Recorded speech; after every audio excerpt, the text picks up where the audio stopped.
Combien de business t'as créé, qui n'ont pas réussi? Jusqu'à date? Ouais. Tous. On va parler de foirage, de mort de business, d'échecs. J'ai une question du coup un peu, on les a appelées les spicy questions. C'est le risque et il y a des gens qui ne me parlent plus. C'est cher comme apprentissage, mais ça reste un apprentissage. Du moment où il y a un apprentissage, pour moi, ce n'est plus un échec. Le seul parcours qui est facile, c'est gagner au loto. Le succès, c'est vraiment d'être amoureux de ces parcours de souffrance et d'apprentissage.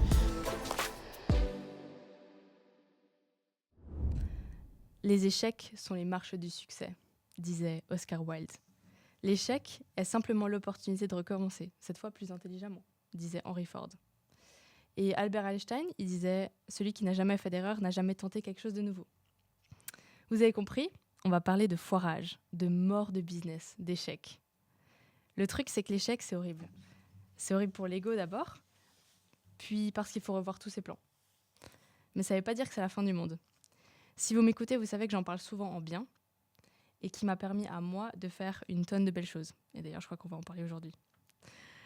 Comme beaucoup, je me suis relevée d'échecs et dans cet épisode, qui est le début d'un nouveau format avec une personne très spéciale que je vais vous introduire dans quelques minutes, on va vous parler de ce qu'il faut faire après la mort d'un business. Mais d'abord, bienvenue sur le long format du podcast Coach ton budget et business, un format spécialement dédié à l'entrepreneuriat en Suisse où évidemment on parle de thunes mais pas que. Si on ne se connaît pas, je suis Janice, formatrice en business digitaux et mentor aussi, et créatrice de contenu dans la finance personnelle. Beaucoup de casquettes. Ce long format, je le présente avec Blas, cofondateur de Séquence ERP, et je dirais même plus que ça, en fait, entrepreneur en série. Et si le cœur vous en dit, vous pourrez regarder cet épisode sur YouTube ou bien nous écouter sur la plateforme de votre choix, comme d'habitude. Avant de rentrer dans le vif du sujet, j'aimerais quand même vous introduire du coup le podcast de ce nouveau format qui est Séquence, parce que vu qu'on parle de thunes et d'entrepreneuriat, il y a forcément un truc qui va avec, c'est l'admin.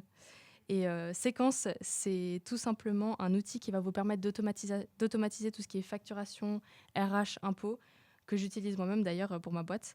Et ça va vous permettre de réduire drastiquement votre facture de fiduciaire. Ça automatise aussi toute la comptabilité, parce qu'on ne va pas se le cacher, gérer sa boîte, c'est déjà assez chiant comme ça. Donc si on doit faire de l'admin, on ne va pas s'en sortir. On va en reparler de toute façon au cours de l'épisode. De toute façon, si vous restez jusqu'au bout et que vous êtes chou, on a un gros cadeau pour vous à la fin. C'est une licence gratuite de Séquence pendant un certain temps. Mais d'abord, je vais laisser Blas s'introduire. Salut Janice, ravi d'être ici aujourd'hui. Petite introduction pour moi, le plus court possible. Ça fait un peu plus de 15 ans que je lance des boîtes dans les différents endroits d'Europe. Je suis un très mauvais créateur de contenu. Je consomme beaucoup de contenu dans le réseau. Mais on s'est dit que c'était l'heure de pouvoir montrer les côtés obscurs de lancer un business. Cet endroit et cette partie de lancer un business que personne ne te raconte dans leur podcast parce que tout le monde se focalise dans ce qui fonctionne très bien. Mais vraiment, quand tu lances un business, il y a toute une période de grosse merde que tu vas passer. C'est obligé. Dans toute histoire de succès, il y a une partie obscure. Et c'est sur ça que j'ai envie qu'on se penche ensemble et qu'on puisse avoir des invités et leur poser ces questions politiquement incorrectes qu'ailleurs, ils ne peuvent pas se permettre. Exactement. Et Blas, du coup, toi, tu es né en Espagne, c'est ça? Ouais. Ça fait combien de temps que tu es en Suisse maintenant? Presque 10 ans. L'année prochaine, il va faire 10 ans. Ouais, j'ai arrivé en 2015. Ah, j'ai 2 ans d'avance par rapport à toi, en fait. Oui, des années d'avance, mais après, t'es parti. Ouais, je suis partie, ouais. T'es revenu. Ouais. Ah. Et c'est à ce moment-là qu'on s'est rencontrés. On t'est réimporté. Quand t'étais reparti, on t'est réimporté pour Neia. Exact. Ouais. Mais de toute façon, on va vous parler de ça plus en détail, parce que je pense que, en fait, cet épisode, on l'a fait spécifiquement pour vous parler d'un business qui est mort. On peut dire, oui, il est mort. Oui, il est mort. On l'a fermé. La boîte, elle est toujours ouverte, mais elle n'opère plus. Le business, it's gone. Ouais, it's gone. It's gone. On a beaucoup appris de là. Ouais. Mais tu vois, c'est drôle parce qu'on en rigole, alors qu'en fait, je pense que sur le coup, c'était pas très drôle. Enfin... Il y a eu des parties moins drôles, c'est sûr, mais il y a eu des parties intéressantes. Moi, je me dis toujours, tu trouves le succès, ou tu en tires quelque chose à apprendre. Et Neia a été une bonne période d'apprentissage. Ouais, c'est clair. Période d'apprentissage. Ouais. Donc, rappel à tout le monde, parce que moi, je connais un petit peu, mais pas en détail, en fait. Neia, c'était quoi? Et l'idée, elle est née quand? Tu étais la marketing manager, peut-être toi, tu peux présenter Neia mieux que moi. Moi, je peux continuer. Je peux commencer si tu veux. Après, tu continues. NEIA, c'est l'acronyme de Never Eat Industrial Again. NEIA s'est lancé avec l'objectif de que ces gens qui cuisinent à la maison et qui ramènent leur Tupperware au bureau puissent faire 1 ou 2 portions extra et les revendre à d'autres collègues au sein de la même boîte que eux, par contre, ils vont acheter quelque chose dans les stations essence, Uber Eats ou peu importe quoi.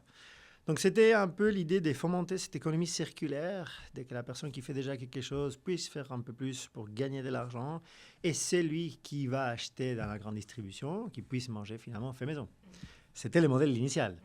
C'est vraiment pas comme ça qu'elle a fini cette boîte par mourir. Mais tu vois, c'est drôle parce que je parle souvent à mes élèves et à mes clients de pivot. Ouais. Le pivot, on sait pas trop. Enfin, quand tu es indépendant, tu sais pas ce que c'est un pivot. Un pivot, finalement, c'est quand tu avais une idée de base, qu'elle a été testée mais qu'elle marche pas. Donc tu dois la changer, tu dois la formuler. Et là, l'histoire avec NEIA, c'est qu'elle n'a pas, pas seulement subi un pivot, c'est juste que à la base, on était sur une idée vraiment innovante et chouette. Et comme à l'époque, Uber a lancé, c'était à peu près c'était la même chose. Et en fait, vu les barrières qu'on a eues, non seulement on a dû pivoter l'idée, mais elle n'était plus du tout ce qu'elle était à la base. Et ça s'est transformé de start-up en PME un peu standard, qui finalement n'était pas le projet de base, quoi. Et le pivot, du coup, c'est vraiment ça, c'est de changer une idée. Et là, l'idée, elle nous intéressait plus du tout, en fait, au final. À la fin de la journée, j'ai pas encore connu un entrepreneur qui était dans la vérité les jours qu'il a conçu son start-up. C'est impossible. Tu vois, les pivots, ça fait partie de les process de trouver product market fit. Product market fit, c'est ce moment dans lequel tu arrêtes de tirer des clients et c'est les clients qui te tirent à toi pour vendre ton produit ou son service. Tu vois. C'est vraiment, pour moi, la définition est là. Et tu tires plus, tu dois contrôler tes ventes parce que tu n'arrives pas à suivre le marché. Donc, nous, depuis qu'on a lancé, souviens-toi, le modèle d'affaires, c'est que les gens ils se partagent au bureau. C'était en mars 2021. Mais attends, parce qu'on avait lancé pendant le Covid. Mars 2021, c'est le mois dans lequel il y a eu le premier confinement en Suisse. Et là, mars 2020. 2020, voilà, ouais, c'était ça. Mars 2020. Mais c'était l'idée de base qu'on avait tellement bien fait. Qui pouvait savoir, qui pouvait prévoir, qui allait avoir... Donc, en fait, l'idée, elle allait de base pas fonctionner parce qu'il y avait le Covid, c'était ça, c'était juste. C'était impossible. Et du coup, on a déjà dû réfléchir à une manière d'opérer ça, mais pendant le Covid. Ouais. Et je me rappelle très bien maintenant, en fait, c'était ça. On a dû pivoter avant les lancements. Avant le lancement, on avait déjà la première chose qu'on a fait, c'est pivoter. Ouais. Mais c'est pas grave parce que ça avait déjà super bien marché. Hein, parce que quand on l'avait lancé à Genève, c'était vraiment... ça avait bien pris. Hein. Déjà, la presse. Et Lausanne. Lausanne aussi, mais Lausanne, c'était en septembre. C'était plus tard. Mais, comme tu dis, ça a été bien lancé. La presse a fait une bonne... D'ailleurs, j'ai 2 ou 3 questions par rapport à toi, Isabelle, la presse. On va arriver. Mais effectivement, c'était un joli début, mais un début qui était insuffisant. À la fin de la journée, on avait 2 options. Tu dis insuffisant en termes de volume? Oui. Oui, on n'avait pas assez de volume. En termes de résultats. Ouais. Il y avait du volume, mais il n'y avait pas assez. Il y a un problème de rentabilité, il me semble. Hein. Il y avait un problème de rentabilité, absolument, lié au volume. À la fin de la journée, c'était une marketplace. Le modèle d'affaires, c'est une marketplace. Donc, ça veut dire que nous, on met en contact des gens qui vendent et des gens qui achètent et on prend une commission au passage. Parce que on part du principe qu'on vend de la nourriture fait maison, on ne peut pas se permettre d'avoir les mêmes prix qu'on a à un restaurant. Donc, les prix vont être beaucoup plus bas. Si tu vends quelque chose à 15 francs, et nous, on faisait, je pense que c'était 25 ou 20% de commission. Ouais, un truc comme ça. Ouais. Un truc comme on ça. avait dû l'augmenter à un moment donné, je m'en rappelle. Ouais, mais on voulait commencer vraiment, vraiment bas parce qu'on voulait attirer les volumes. La marge, elle était infime. Et c'était le chef qui se prenait la commission, non? Nous, on prenait un 20% de commission sur la vente du chef. Voilà, c'était le chef. C'était pas c'était pas l'utilisateur qui mangeait qui prenait la marge. C'était le chef. C'était sur le chef qu'on prenait la commission. D'ailleurs, c'est comme Uber Eats fait ou comme n'importe quelle autre boîte fait. Mais nous, on voulait se démarquer d'une façon éthique vis-à-vis Uber Eats à l'époque ou Just Eat qui venait d'arriver ou peu importe. Nous, on a embauché nos propres livreurs. Donc, les concepts des... j'étais dans les repas au bureau. Ils marchaient de façon pas. C'était impossible, mais on était en Covid. Les gens, ils n'allaient pas au bureau. C'était impossible. Mais même les gens ne se rencontraient pas. Et en plus, effectivement, les gens, on a eu, après les Covid, quand on a pu faire ça, les gens ne voulaient pas se rencontrer. Oui, ouais, Les gens, ils voulaient pas se rencontrer. c'est juste ça. Parce qu'en fait, quand on a été déconfiné, quand on a commencé à retourner au travail, mais ça, c'était déjà encore en 2020, hein, parce que c'était vraiment toute cette année 2020 qu'on était bien actifs. Ouais. Quand les gens sont retournés au boulot, ils ne voulaient pas se rencontrer. Ils préféraient en fait avoir un service de livraison. Ouais. Mais c'était un service de livraison qui coûtait rien, 3 francs 90. Ouais. 3 francs 90, c'était virtuellement rien. Quand tu regardes aujourd'hui les frais de livraison, moi, je paye maintenant pour me faire livrer chez moi 19 balles. Hein. 19 balles. La livraison toute seule. Oh là là. La livraison toute seule. Et nous, on était à 3,90. Moi, je me souviens d'être l'un des premiers livreurs, d'être à la scooter, avec les sacs à dos rouges et les casques. Exactement. Ouais. Whatever it takes. D'ailleurs, tu l'as plus. Hein. Whatever it takes. J'ai toujours les scooters. Toujours. Ah, ça fait des ans que je ne les conduis pas, mais je l'ai toujours. Je n'ai même pas le temps de les vendre maintenant. Mais oui. Mais effectivement, on avait bien pivoté. Ouais, on avait bien pivoté. Je me rappelle. Mais toi, aujourd'hui, comment tu te sens par rapport à tout ça? Alors, certes, tu as appris, t'as appris tes erreurs et tout, puis tu as lancé un autre business. Ouais. Plusieurs, plusieurs. En fait. Donc, c'était pas ton premier. Hein. Non, c'était pas mon premier, pas mon dernier non plus. Non. Donc, avant de te poser la question, comment tu te sens, combien de business tu as fait, t'as créé, qui n'ont pas réussi? Jusqu'à date? Ouais. Bah, tous. C'est la vérité. C'est très facile de dire, ah oui, non, tout marche. On a fait 2 exits. Mais c'était 2 exits forcés. C'était pas 2 ventes multimilliardaires, c'était 2 exits forcés. Donc, exit, c'est quand on arrête la boîte ou quand on sort d'un investissement? Quand on donne la boîte à quelqu'un d'autre pour la continuer. Okay. C'est pas une fermeture. D'accord. Pas une fermeture, c'est une fermeture. C'est une exit, c'est, par exemple, dans une boîte, la boîte qui m'a importé en Suisse, qui était une boîte dans les domaines du sevrage tabagique. C'est ce qu'on faisait d'abord avant Neia. Il y a une partie de business qui a été excitée à une grosse multinationale qui était un de mes employeurs d'avant. Et donc ça veut dire un exit. C'est tu as quelque chose qui va être continué par quelqu'un d'autre. Si tu fermes la boîte, tu as fait faillite. Il faut appeler un chat et un chien un chien. Donc à date, j'ai malheureusement plusieurs business qu'ils ont coulés. J'ai pas su faire. Tu continues. Ouais. Et tu y vas. Ouais, et je vais continuer jusqu'à que probablement je meurs. Mais indépendamment de que j'ai réussi ou je ne réussis pas, c'est vraiment ma façon d'être. Ouais, mais là, maintenant, avec Séquence, tu as un méga produit. Enfin, tu as un truc, tu as vraiment un bon produit, là. Moi, j'utilise Séquence, c'est vraiment, ça facilite la vie, c'est facile à comprendre. J'arrive à mettre des clients dessus, donc déjà ça, voilà. Et en plus de ça, tu apportes vraiment une solution à un problème qui, aujourd'hui, en Suisse, c'est vraiment... moi, je trouve que le monde de la fiduciaire, le monde de l'administratif en Suisse, il n'est pas compliqué, mais il est rendu compliqué. Parce qu'il y a beaucoup de gens qui veulent protéger... leur business. Ouais. Je pense qu'il y a plein de process. C'est une industrie qui n'est pas sexy. Comme elle n'est pas sexy, elle n'attire pas l'innovation. C'est vrai. Il y a quelques logiciels qui se sont faits, mais ils sont plus côté PME, admin. Il y a des bons logiciels en Suisse, des magnifiques logiciels en Europe et aux États-Unis. Mais pur fiduciaire, si tu verrais avec les logiciels qui travaillent, c'est mind-blowing. C'est vraiment, ils travaillent sur un Excel++. Ouais. Et c'est tout. Et c'est des gens qui, la plupart, ils reçoivent des documents chaque trimestre ou chaque année de leurs clients. Il se met face à un ordinateur et il commence à passer des écritures comptables, des crédits. C'est fait comme il y a 20 ans. Quoi. La seule différence avec il y a 50 ans, c'est qu'il y a 50 ans, il le faisait à la main. Maintenant, il le fait dans un écran, mais c'est chiffre par chiffre. Quoi. Non, mais c'est clair. C'est malade. Et là, maintenant, juste maintenant que tu parles des séquences, pour le temps que ce podcast il irait, on aura déjà notre nouvelle version fully automated by artificial intelligence. Ouais. Donc, il y a beaucoup de boîtes qui le font. Je vais juste mettre de l'IA parce que c'est cool de dire maintenant que c'est l'IA. Il y a vraiment une valeur ajoutée avec l'IA ici. Ouais. Nous, on a travaillé avec des technologies IA pour un moment. Moi, je suis un énorme fan de l'automatisation et de l'apprentissage. Voilà, exactement. Et donc, on a vu vraiment qu'il y avait une partie de nos process qui pouvait être améliorée en termes d'efficience dans 80% grâce à l'automatisation. Ouais, tu vois. Donc, tu vas avoir des trucs qui vont passer à une vitesse qu'on n'a jamais vue. J'ai présenté à des grandes fiduciaires en Suisse et les patrons des plus grands groupements de fiduciaires en Suisse, quand je leur ai montré ça, ça lui a pris 3 heures à me donner une réponse. Tellement de temps que ça a pris à processer dans son cerveau qu'est-ce qu'il était en train de voir dans l'écran. Il ne pouvait pas les croire.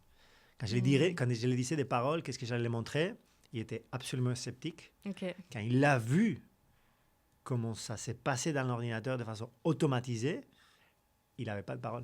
Mais moi, c'était un peu pareil. Hein. C'était avant que j'ai la démo séquence. J'étais là, oui, bon, ok, c'est un logiciel. Mais en fait, quand j'ai eu la démo, j'ai compris à quel point c'était facile. Et après, moi, quand j'ai commencé à l'utiliser, après, j'ai été aidée pour le setup parce que moi, j'ai une SARL. Donc, forcément, je dois avoir un setup un petit peu plus complexe qu'un indépendant.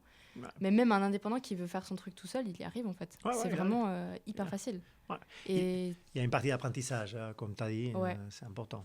Oui, après, c'est comme tout. Hein. Je veux dire, ça reste de l'admin. C'est que tu peux pas... il faut maîtriser un tout petit peu le sujet, mais disons que c'est facile. Je trouve que c'est facilité. Ça facilite la vie. L'admin, c'est chiant, et payer à quelqu'un pour le faire, c'est cher.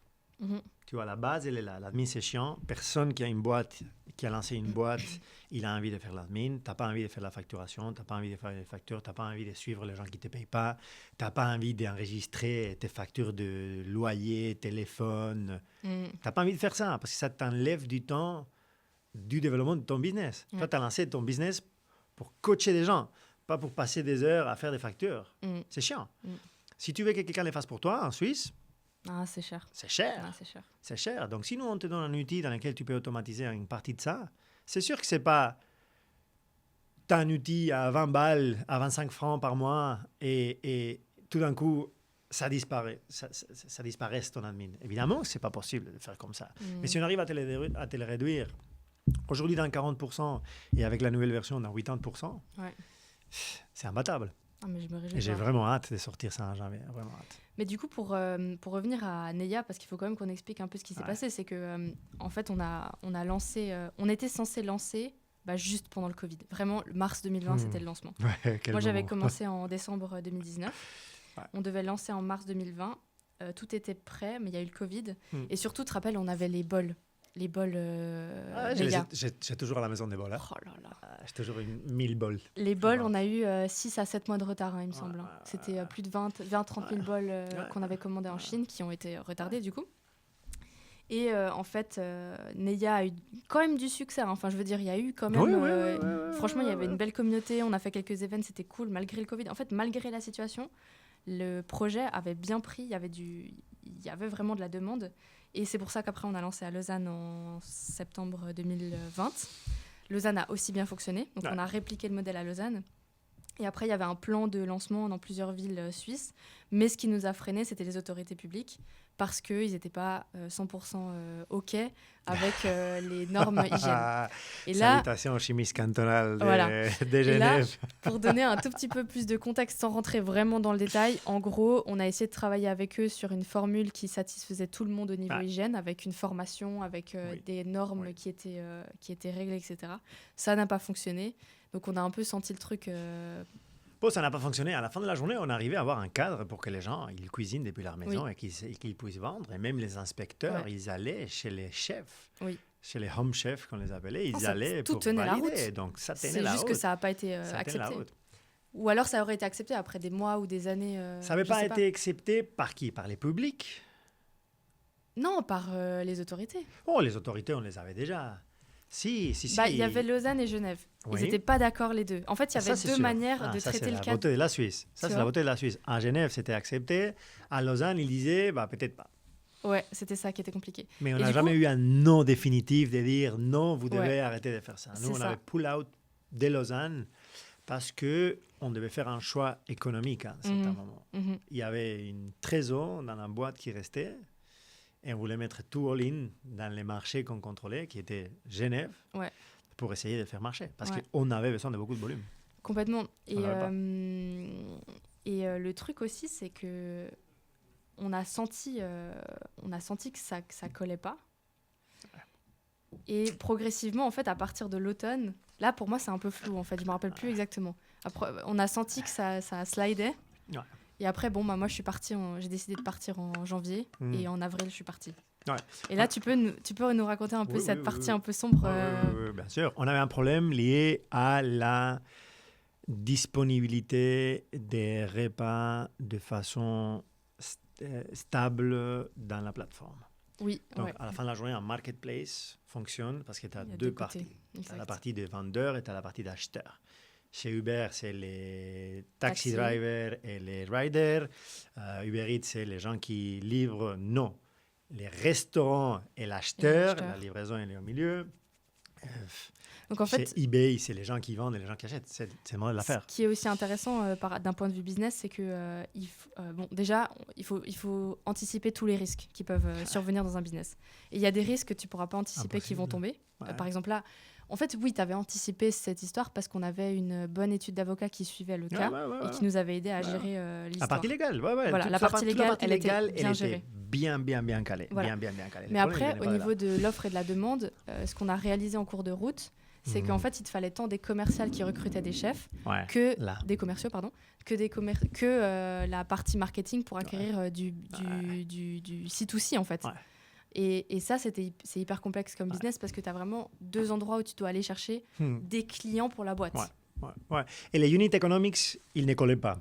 Dans le sens qu'acquérir un chef, il était cher. On arrivait à les acquérir, on les a eu des très bons chefs. Oui. Je me souviens toujours des repas taille de Luc, si nous entend un jour, salutations, parce que j'aimerais bien encore avoir de ces repas. Mais on arrivait très bien à avoir des chefs. Après, les chefs, il voulait lancer son business et lui, à la place de les lancer avec un esprit partage, donc je fais à manger pour moi, je fais quelque chose d'autre, il voulait lancer un vrai business depuis la maison, tu vois. Donc, on devenait une sorte d'incubateur de chefs. Et donc, ils voulaient faire des gros volumes, mais on contrôlait un peu les prix pour que les prix restaient bas. Et donc, ça, ils n'aimaient pas. Donc, à un certain moment, ils décrochaient, ils arrêtaient de vendre. Et c'est là où on a fait un autre pivot qui était OK, on a... Les acheteurs, ils veulent acheter parce qu'à ces prix-là, on arrivait à vendre, mais on n'avait pas assez de ventes, quoi. On n'avait pas assez de matériel pour vendre. On n'avait pas assez de repas dans la plateforme qui se vendaient. Donc, ça nous a amené à... Donc, on avait des problèmes des nombres de plats qui étaient en vente. Donc, on s'est dit, on va pivoter et on va contrôler, la chaîne de production. Oui. On va mettre une cuisine centrale. Oui, c'était ça. Voilà. Et on l'a changé de nom. Ça s'appelait Neia Pro. Oui. Parce qu'on voulait vendre aux boîtes qui distribuaient ça à leurs employés. Ça n'a pas fonctionné. Et là, c'était l'histoire de la Dark Kitchen, parce qu'on a cherché des Dark Kitchen pendant un moment. Ah oui.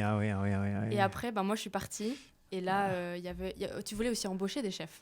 On a embauché des chefs. Voilà. À un moment, on a devenu les Food Point. Oui. Et donc, on avait une cuisine centrale avec un chef qui préparait un menu de la semaine.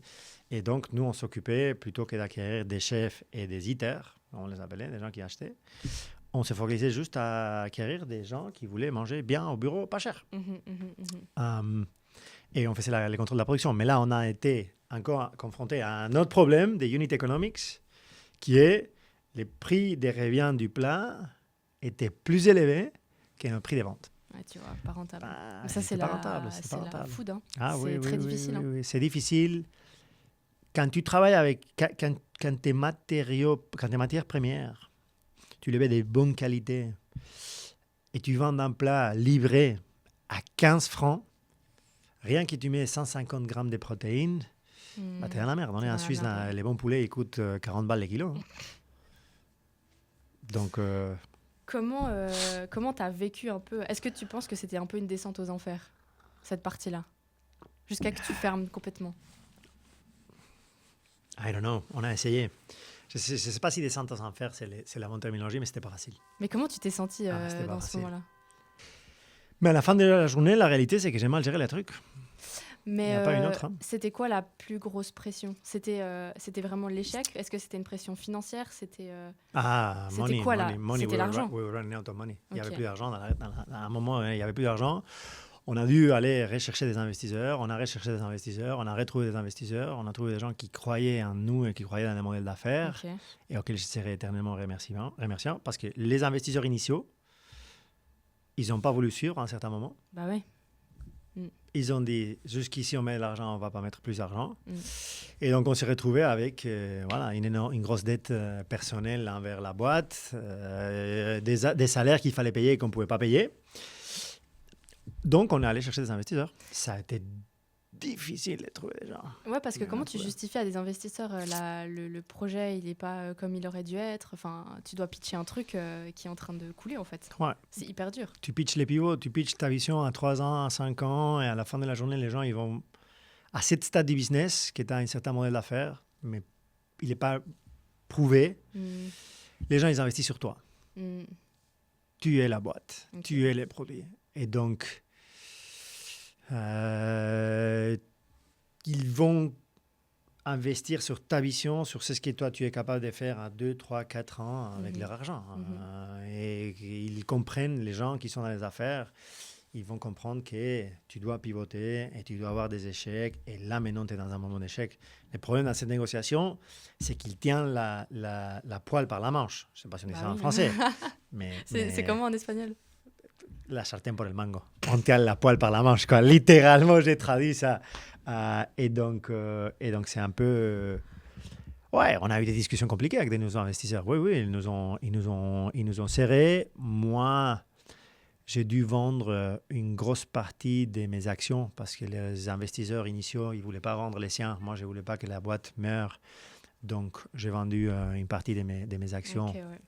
Mais l'argent, il est allé à la boîte. Il n'est pas revenu à moi. Donc, je me suis dilué pour que la société puisse avoir des fonds. En fait, tu as beaucoup sacrifié pour Neya, quoi. Ah, c'est sûr. Mais est-ce que d'un point de vue privé, tu t'es retrouvé dans la... Enfin, est-ce que ça t'a impacté de manière privée financièrement? Oui, énormément.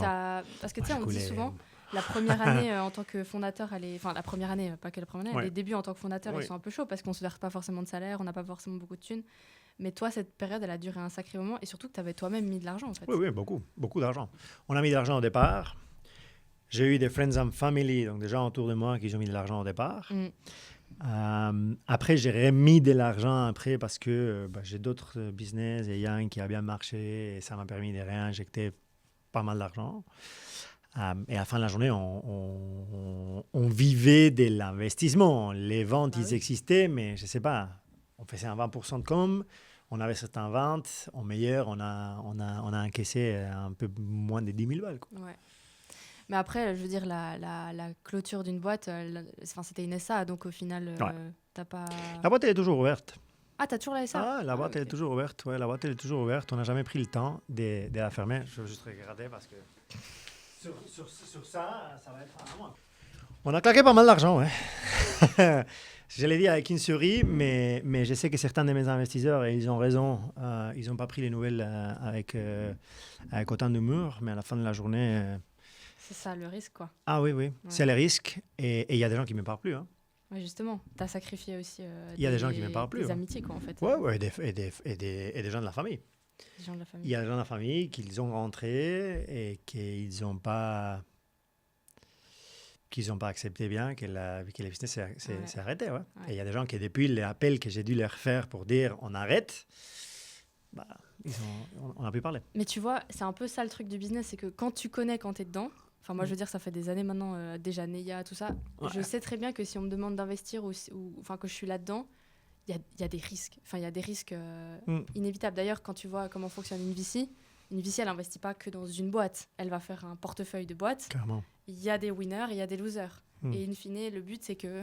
Et la plupart, c'est des losers. Ouais, la plupart, c'est des losers. En plus, c'est ça. Ouais. Et le problème, c'est que quand tu fais venir un peu la famille et tout, donc aussi, c'est un peu les premiers qui investissent dans ta boîte en général. Hein. Les FFF, c'est les premiers. En fait, ils n'ont pas tout à fait conscience de ce qu'ils font. Ils veulent, c'est trop bien ton projet, machin. Et c'est pareil avec tous les gens qui viennent. Moi, j'en ai beaucoup des gens qui viennent comme ça vers moi. Ouais, j'ai une trop bonne idée de business, ça va trop bien fonctionner. Et en fait, ils font pas d'études de marché, ils font pas de MVP, ils font rien. C'est juste que l'idée, elle est bonne. Pour eux, elle est bonne. Et comme ça se plante. Et c'est assez similaire en fait à ça, à ces gens qui viennent vers toi et qui te disent non mais c'est bon là, on va tout péter et tout. Jusqu'à que ça pète. C'est ça le problème. Et puis après, moi, je sais que j'ai fait une grosse erreur de gestion d'investisseurs et de stakeholders, surtout à la fin. Peut-être mon niveau de communication envers eux n'était pas aussi régulier qu'il aurait dû. Et donc ça, il y a certains gens qui l'ont pris assez mal. Ouais. Ils se sont accrochés à ça comme point d'excuse, je ne sais pas comment le dire, mais oui. Discord, quoi, ouais. Mais ils n'ont pas aimé. Ouais. But what do you want me to tell you? Fin de la journée, c'est vraiment... C'est pas la première fois que malheureusement je dois arrêter un modèle d'affaires. C'est toujours difficile d'arrêter un modèle d'affaires. Ça te hante à la nuit, mais... Encore aujourd'hui, tu penses ou... Oui. C'est vrai? À tous les modèles d'affaires que j'ai dû claquer, c'est sûr. Pas au côté négatif de j'ai échoué à quelque chose, sinon à qu'est-ce que j'ai fait mal que je peux ne pas faire à nouveau. Ouais. Tu vois, je sais qu'il y a eu des erreurs de management, je sais qu'il y a eu des erreurs de communication à mes investisseurs, je sais que j'ai fait des erreurs d'exigence avec l'équipe. Et j'ai réfléchi encore toujours pour me dire aujourd'hui dans la boîte que je suis en train de monter ou qu'on est en train de lancer, pour ne pas avoir les mêmes erreurs, pour ne pas commettre les mêmes erreurs. À la fin de la journée, oui, c'est cher comme apprentissage, mais ça reste un apprentissage. Du moment où il y a un apprentissage, pour moi, ce n'est plus un échec. Et puis quand tu vois dans l'océan de boîtes qui se crée, finalement, ça fait partie du game aussi. C'est comme ça, en fait. Ouais. Il y a certains gens qui sont une putain de génie et que la première boîte qu'ils lancent pète. Mais bon, après, c'est un peu le loto aussi. Hein. Enfin, tu vois. Ouais, il faut être bon et avoir un tout petit peu de chance. Être au bon endroit au bon moment, avoir la bonne équipe, avoir le financement. Enfin, il y a tellement de trucs à regarder finalement. Ouais. Est-ce que j'ai une question du coup un peu, on les a appelées les spicy questions. Ouais, moi j'ai quelques importants aussi. Ah oui, c'est sûr. Est-ce que tu as de la jalousie vers les entrepreneurs qui réussissent? Ça t'est déjà arrivé de ressentir ce truc en mode... Ah, ça, je l'ai ressenti. Je sais pas si c'est de la jalousie, mais c'est de la dépression. C'est vrai? Ça me déprime. Ça me déprime ma mère. Que toi, tu n'y arrives pas, en fait. Ouais. Vraiment. J'ai sorti d'Instagram pour ça. Ok. Ah, j'ai plus de compte Instagram parce que je ne pouvais plus voir des gens... En plus, je sais qu'ils me vendent une fausse réalité. Ouais, bien sûr, parce que tu connais l'autre côté. Voilà, c'est sûr et certain. Mais ça me déprime... l'effet de ne pas arriver moi-même. Donc, tu peux l'appeler jalousie. Ouais, why not? Après, je ne suis pas jaloux de quelqu'un qui a un beau train de vie, ni quelqu'un qui est d'accord, mais... C'est plutôt son beau business, en fait. Tu te dirais, putain, il a une belle boîte. Ouais. C'est difficile de le décrire, mais il y a quelque chose là, ouais. Mais ça m'arrive aussi dans les films. Hein. Ouais. Ah, c'est terrible. Je peux regarder un film et cette notion de quelqu'un qui réussit, il y a une mélancolie pour moi qui est assez surprenante. J'imagine que pour d'autres gens aussi. Hein. Mais je pense. À toi, ça t'arrive? Je sais pas. Moi, pas trop, parce qu'en fait, j'ai tellement la tête dans le guidon que j'arrive pas vraiment à voir. Ça n'a pas encore arrivé. Bah si, quand même, parce que non, en fait, je connais le sentiment. Ça veut dire que je l'ai eu. Voilà. Mais est-ce que je l'ai Non, en fait, j'essaie vraiment de me concentrer sur ce que moi j'ai. Ouais. Tu vois, de regarder en fait, balayer mon propre tapis, balayer devant ma porte en fait. C'est la bonne façon. Voilà. Mais après, moi j'ai un business qui est sur Instagram, donc j'ai pas le choix aussi. Et d'ailleurs, je passe du temps à ça. Et je pense que il y a des matins où je me lève et je fais ma veille en fait le matin quand je me lève, je scrolle, je regarde machin, je regarde un petit peu ce que les gens y font, je regarde aussi ce que mes élèves y font parce que ça m'intéresse. Et c'est vrai que parfois je pense que ça me fout le seum le matin où je me dis putain. Ah ouais. Je pense inconsciemment. Mais après, j'essaie de faire autre chose. J'essaie de changer j'essaie de me mettre dans une tâche et puis ça part, en fait. Ouais. Mais ça, c'est une carapace que tu développes, en fait, au bout d'un moment. Je pense pas que tu... Enfin, c'est comme les commentaires de merde. Il y a soit tu développes une carapace, soit t'as jamais la carapace. Et en fait, à chaque fois, c'est... Mais tu peux pas avancer. À la fin de la journée, les Anglais disent que l'herbe, elle est toujours plus verte ailleurs. Ouais, pas forcément. Mais pas forcément. Il faut que tu regardes ton chemin, ton parcours... le plus que tu regardes ton chemin et ton parcours, le moins d'exposition que tu as aux autres, donc les moins fortes que ta carapace. Donc, c'est difficile de trouver un juste milieu. Ouais. C'est vraiment difficile de trouver un juste milieu. Je suis d'accord, ouais. Mais oui, quand tu vois des gens qui sont là sur leur boîte et tu as ce sentiment, ces connards de merde qui a lancé sa boîte et qu'en plus il a réussi, il va te faire. Mais moi, je pense que j'ai un truc un peu d'égo. Où, alors, je sais pas, là, je vais dire un truc hyper cru. Non, go. Mais je me sens quand même... bien dans ce que je fais et du coup c'est rare que je me dise putain cette personne elle va niquer mon business parce qu'elle est trop bien. Ça m'arrive pas, en fait je pense que je suis tellement positionnée et je sais exactement ce que je fais et pour qui je le fais et ça m'aide en fait à aller de l'avant. Mais c'est aussi parce que j'ai un business de consulting, formation, c'est différent. Si j'avais une start-up ou un projet innovant je pense que ce serait complètement différent. Mais qu'est-ce que c'est la réussite pour toi? Moi, je pense que c'est d'être bien dans sa vie au quotidien. Voilà. Et, Donc, dans ça, il y a une sécurité financière. Parce que ayant vécu la précarité financière, ouais. je sais très bien Ouais. que sans thune, t'es pas bien dans ta vie. C'est sûr, sans thune, tu n'es pas bien dans ta vie. Je suis 100% d'accord avec toi. Mais du moment où ton succès, c'est d'être bien toi-même, ce qui se passe extérieurement, que ce soit ton business, Ouais. que ce soit ta famille, que ce soit peu importe quoi, c'est juste des choses secondaires. Mhm. Si toi, tu te sens bien à faire ce que tu fais chaque matin et tu aimes bien, c'est grind, c'est go, et c'est ça qui te fait te sentir bien, le reste, c'est secondaire. Moi, j'ai vraiment arrivé à ce point-là. Mais c'est ça. Mais C'est il un faut. échec, c'est juste un apprentissage. C'est pour ça que je t'ai dit, on peut le dire ici en rigolant, mais je ne vais pas demain passer une dépression de 4 mois parce qu'une boîte n'a pas fonctionné. Mhm. Bah, apprends, fais mieux la prochaine fois. Mhm. Apprends et fais mieux la prochaine fois. Le fait de pouvoir aimer ce que tu fais et faire ce que tu aimes, c'est une chance. C'est une chance qu'on a, toi et moi. Et... C'est une chance, mais c'est une chance qu'on s'est construite à la Absolument, sueur ouais, de front. absolument. Enfin, Ah, les oui, gens oui, ils disent absolument. oui, mais bon, on est privilégié, machin. Absolument. Oui, d'un côté, oui, on est privilégié, mais d'un autre, je pense que privilégié, ça veut pas dire que tu as accès à tout comme ça. Hein. Ouais, privilégié, quand même qu'est-ce que bosser, ça hein. veut être privilégié, quoi. Ouais, c'est Non, ça. non, non.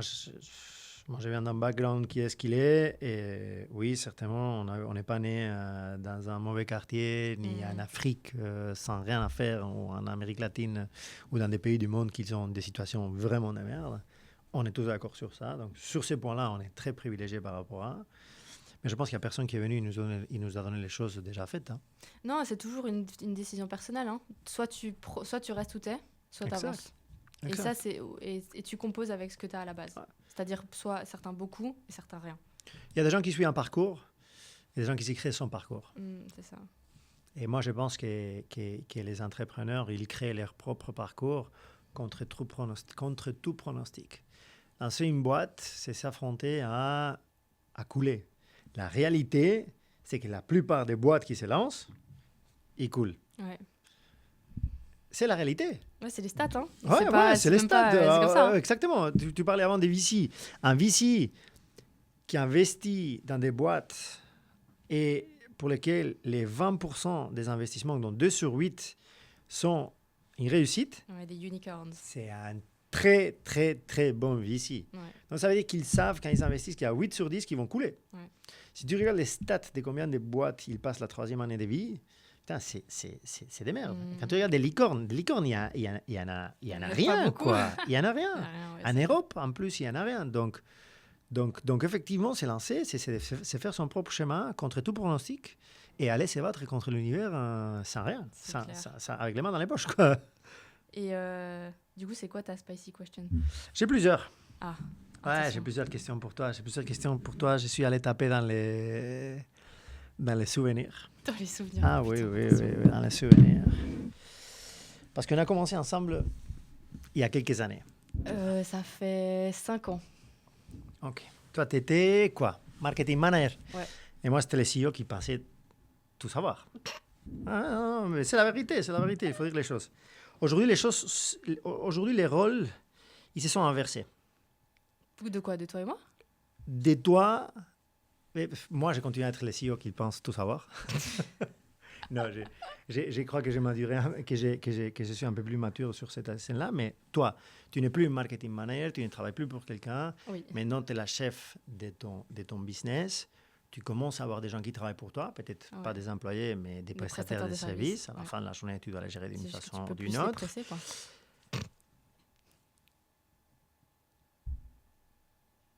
On a fait une pétée d'erreurs. Ouais. Quelles erreurs t'as appris de notre temps en ayant qu'aujourd'hui tu te dis putain, moi j'aimerais pas refaire ce que Blas avait fait à l'époque? Alors moi, le tout premier truc qui me vient en tête, là j'ai une réponse immédiate, c'est l'allocation du budget. Ok. Marketing. En fait, on avait alloué un très gros montant au niveau des ressources humaines qui allait pas du tout. Ouais. Et aujourd'hui, en termes d'acquisition client, on aurait dû mettre cet argent ailleurs. Ok. Ça, je pense que c'est le plus gros truc. Donc toi, tu te focalises aujourd'hui plus sur l'investissement dans des actions plutôt que sur des employés. C'est ça que tu es en train de dire. Oui, parce qu'en fait, je pense qu'en temps voulu, tu composes avec ce que tu as sur le marché, en termes d'employés, tu vois, si tu parles des employés. tu composes avec ce que tu as, etc.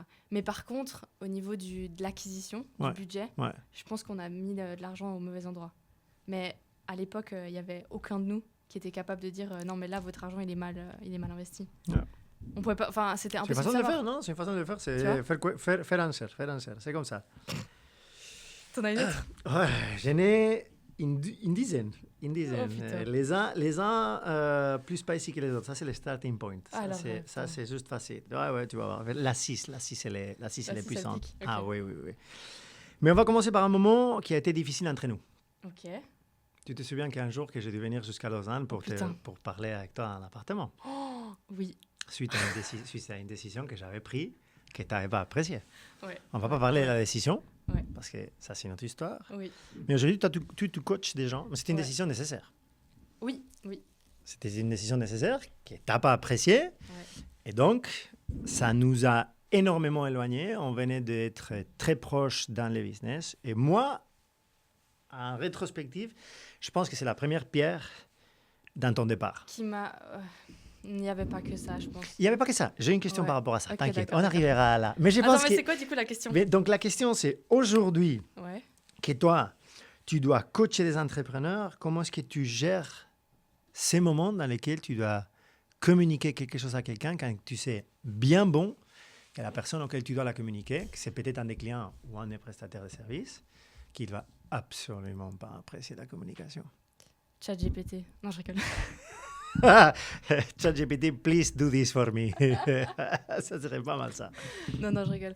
Alors, en toute honnêteté, cette année, j'ai pas eu besoin de le faire encore.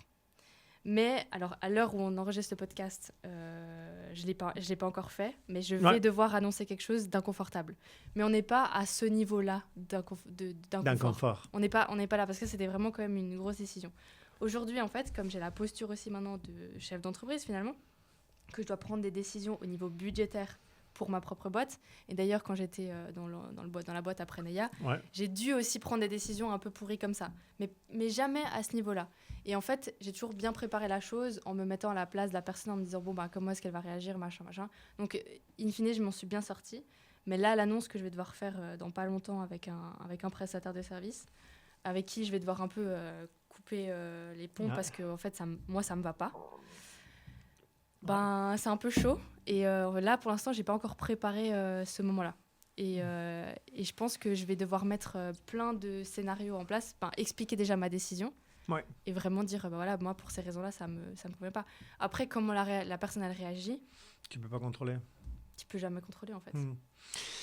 Mais tu peux être mieux dans ta communication ou pire dans ta communication, et tu peux faire que la personne, elle se diffuse, donc que son énervement du moment, il se réduit.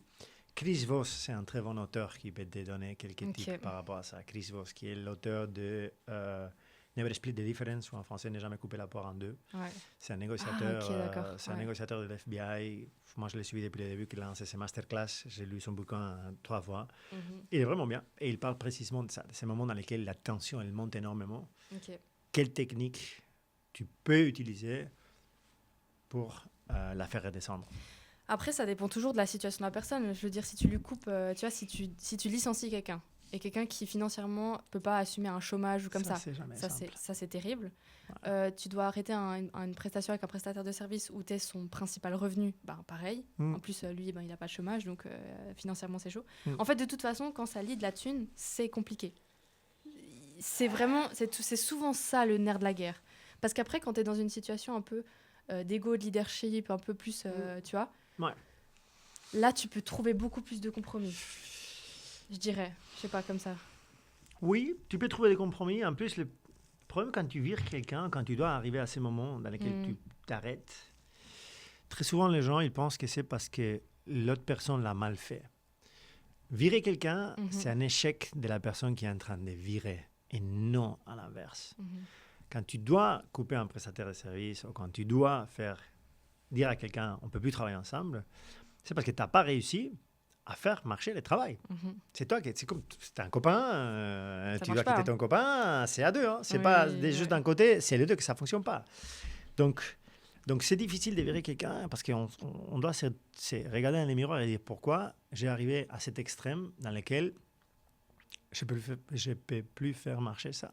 Mhm. Il y a des gros fondateurs de startups, les CEO d'NVIDIA, lui, il dit qu'il ne vire jamais personne.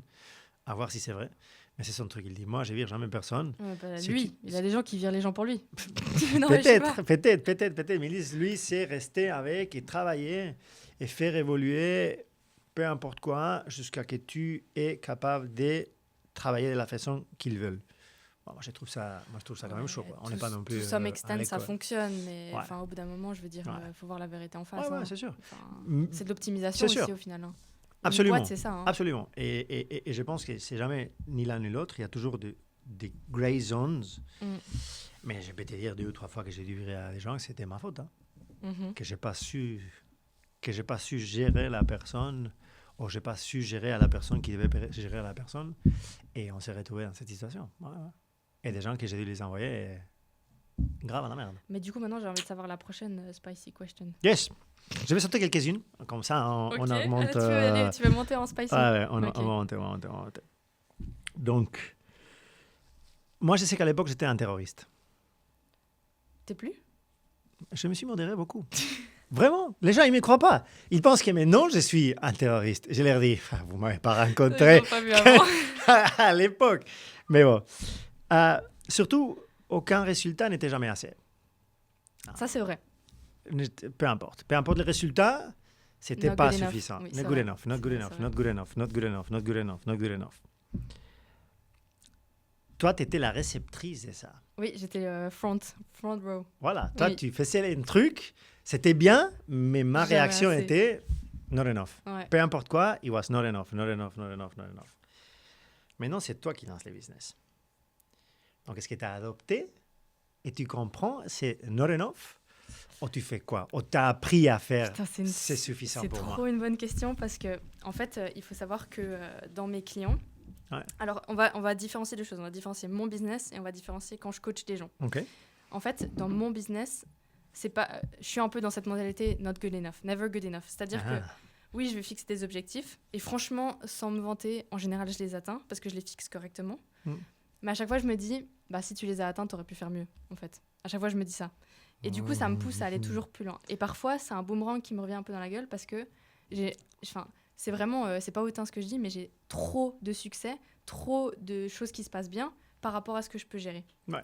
Et du coup, là, par exemple, en ce moment, j'ai trop de demandes pour coach ton business. J'arrive pas à intégrer plus de gens. Donc, ce que j'ai fait pour m'aider, c'est que j'ai intégré un mastermind pour entrepreneurs qui font plus de 100 000 francs de chiffre d'affaires pour aller au million, d'ailleurs. 6 to 7. Et pour m'aider, en fait, à gérer cette partie-là, moi, de mon côté. Ouais. Mais maintenant, ce qui s'est passé en cette fin d'année, c'est que là, ça va faire une année que j'ai eu mes premiers clients. Et certains, c'est vrai que moi, tout ce que j'ai accompli en une année, c'est drastiquement différent par rapport à ce que certains, ils ont accompli. Ouais. Et de nouveau, c'est pas pour dire je suis la meilleure, c'est juste expliquer, c'est comme ça. C'est comme ça, ouais. Et j'ai eu cette conversation avec mon copain, je lui ai dit, mais comment je fais en fait pour justifier que moi j'y arrive, mais que j'arrive pas à donner ce succès aux gens, à tout le monde en tout cas, parce qu'il y en a qui arrivent très très bien, il y en a qui prennent mes conseils, qui sont arrivés à des endroits où ils n'avaient pas espéré arriver, où ils sont très contents en fait de la réussite, et moi je suis contente pour eux. Mais il y en a, c'est plus compliqué. Et du coup en cette fin d'année, j'ai dû gérer un petit peu mes attentes que j'avais sur mes propres clients. Pourquoi est-ce que toi t'arrives pas en fait? Pourquoi est-ce que ça coince? Et j'ai pas répondu à la question, en fait. Non, mais tu es allé dans une bonne voie, c'est compliqué. C'est compliqué. It's Voilà. never enough. Parce que moi, j'ai envie qu'ils réussissent. Moi, j'ai envie qu'ils cartonnent. Je leur Ouais. donne tout, en fait. Ils ont accès à moi par WhatsApp, ils peuvent me poser des questions, ils ont les séances Ouais. one-to-one, ils ont Ouais. tout ce qu'il faut. Ils ont toutes mes méthodologies. Mais là, tu touches sur toute une autre histoire. Hein. En fait, au final, ce que je pense, c'est que chacun a sa vie, Ouais. chacun a ses compétences, a le temps que tu veux, la motivation, la discipline. Et ça, moi, je peux pas... Mais même avec Tu motivation et discipline, tu vas te trouver avec des gens que c'est difficile. C'est difficile. Que c'est difficile. Voilà. Mais c'est difficile. Et là c'est vraiment un truc à deux. Hein. Mais moi, C'est je pas pense juste que... leur côté, c'est aussi toi et ta communication avec eux. Peut-être Oui. ça fonctionne pas. Tout simplement, Tout ça simplement, fonctionne pas. ouais. Il y a Mais des après, gens c'est avec le qui ça travail fonctionne pas. du coach, en fait. C'est-à-dire Ouais. que moi, je me suis jamais qualifiée coach. Hein.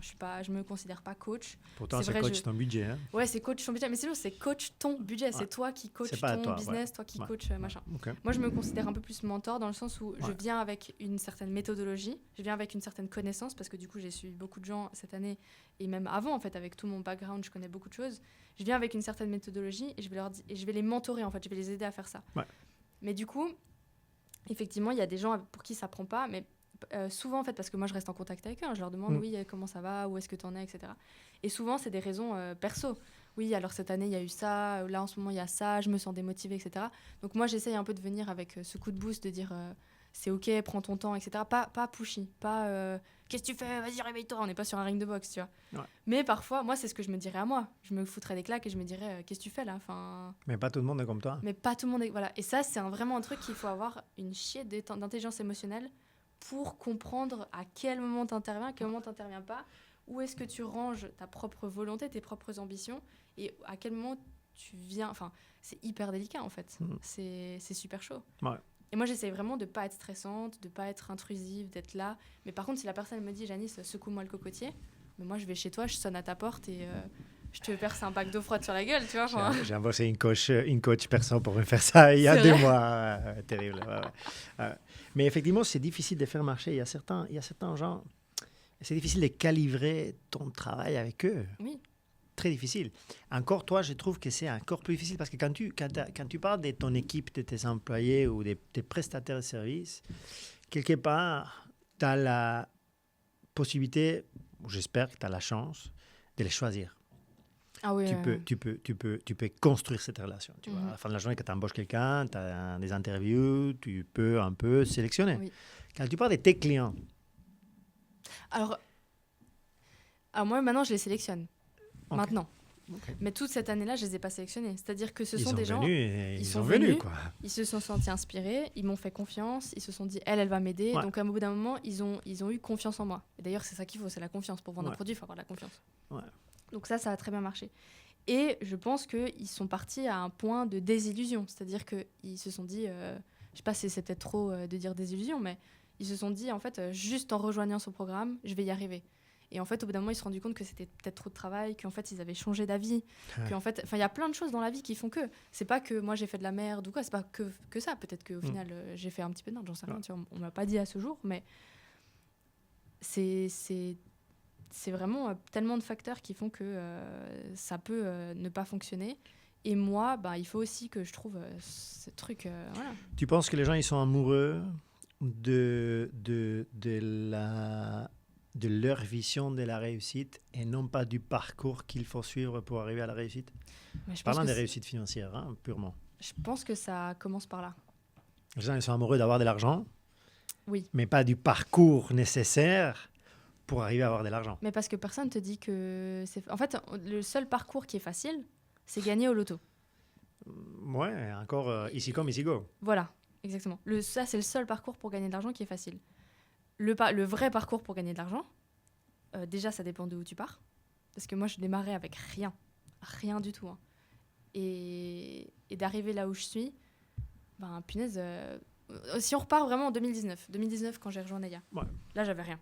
Parce qu'en fait, j'avais rincé une partie de mes économies dans des voitures, j'arrive à Genève, loyer super cher, bref, aussi incapable de gérer mon argent. Donc c'est aussi ça le début de mon histoire, c'est incapable de gérer mon argent. Par rapport à où je suis aujourd'hui, il y a 5 ans qui se sont passés. Hein. Il y a 5 ans, et 5 ans maintenant, j'ai enfin utilisé mes propres compétences pour réussir à monter sur l'échelle. Ouais. Donc, il y a un parcours qui peut être très long, parce que c'est 5 ans pour moi, mais c'est peut-être 10 pour d'autres, ou 3 mois pour d'autres, je sais pas, tu vois. Presque 20 pour moi. Tu vois, c'est hyper long, et en fait, il y a pas de... On me dit souvent, comment est-ce que tu fais pour devenir riche? Ou pas devenir riche, comment est-ce que tu fais pour te faire de l'argent? Ça dépend comment tu veux faire.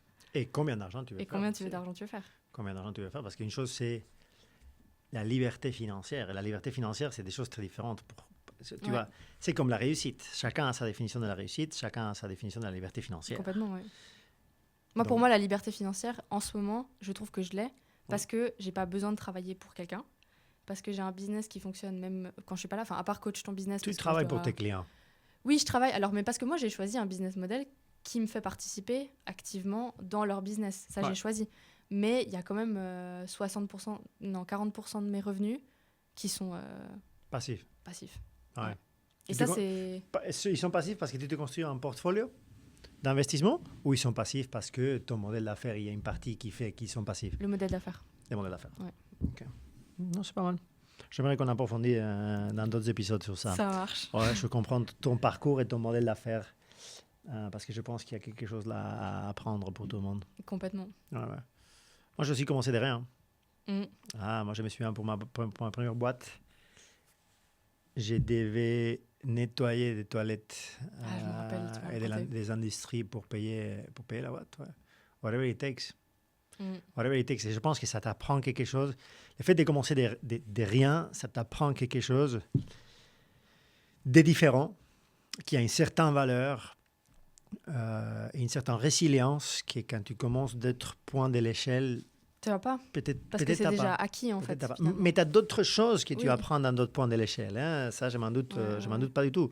Mais je trouve que c'est un joli apprentissage. Moi, quand quelqu'un me dit, ouais, j'ai commencé de rien, j'ai fait ça, j'ai dû faire ça et ça et ça et ça, j'ai dit, Mais tu te you rappelles... did what it takes. Tu te rappelles quand je t'ai Voilà. contacté en début d'année, Voilà. là, où je t'ai dit, Blas, comment est-ce qu'on trouve des financements pour une boîte qui n'est pas innovante? Ouais, Et tu m'as dit quoi? Je sais plus ce que tu m'as répondu.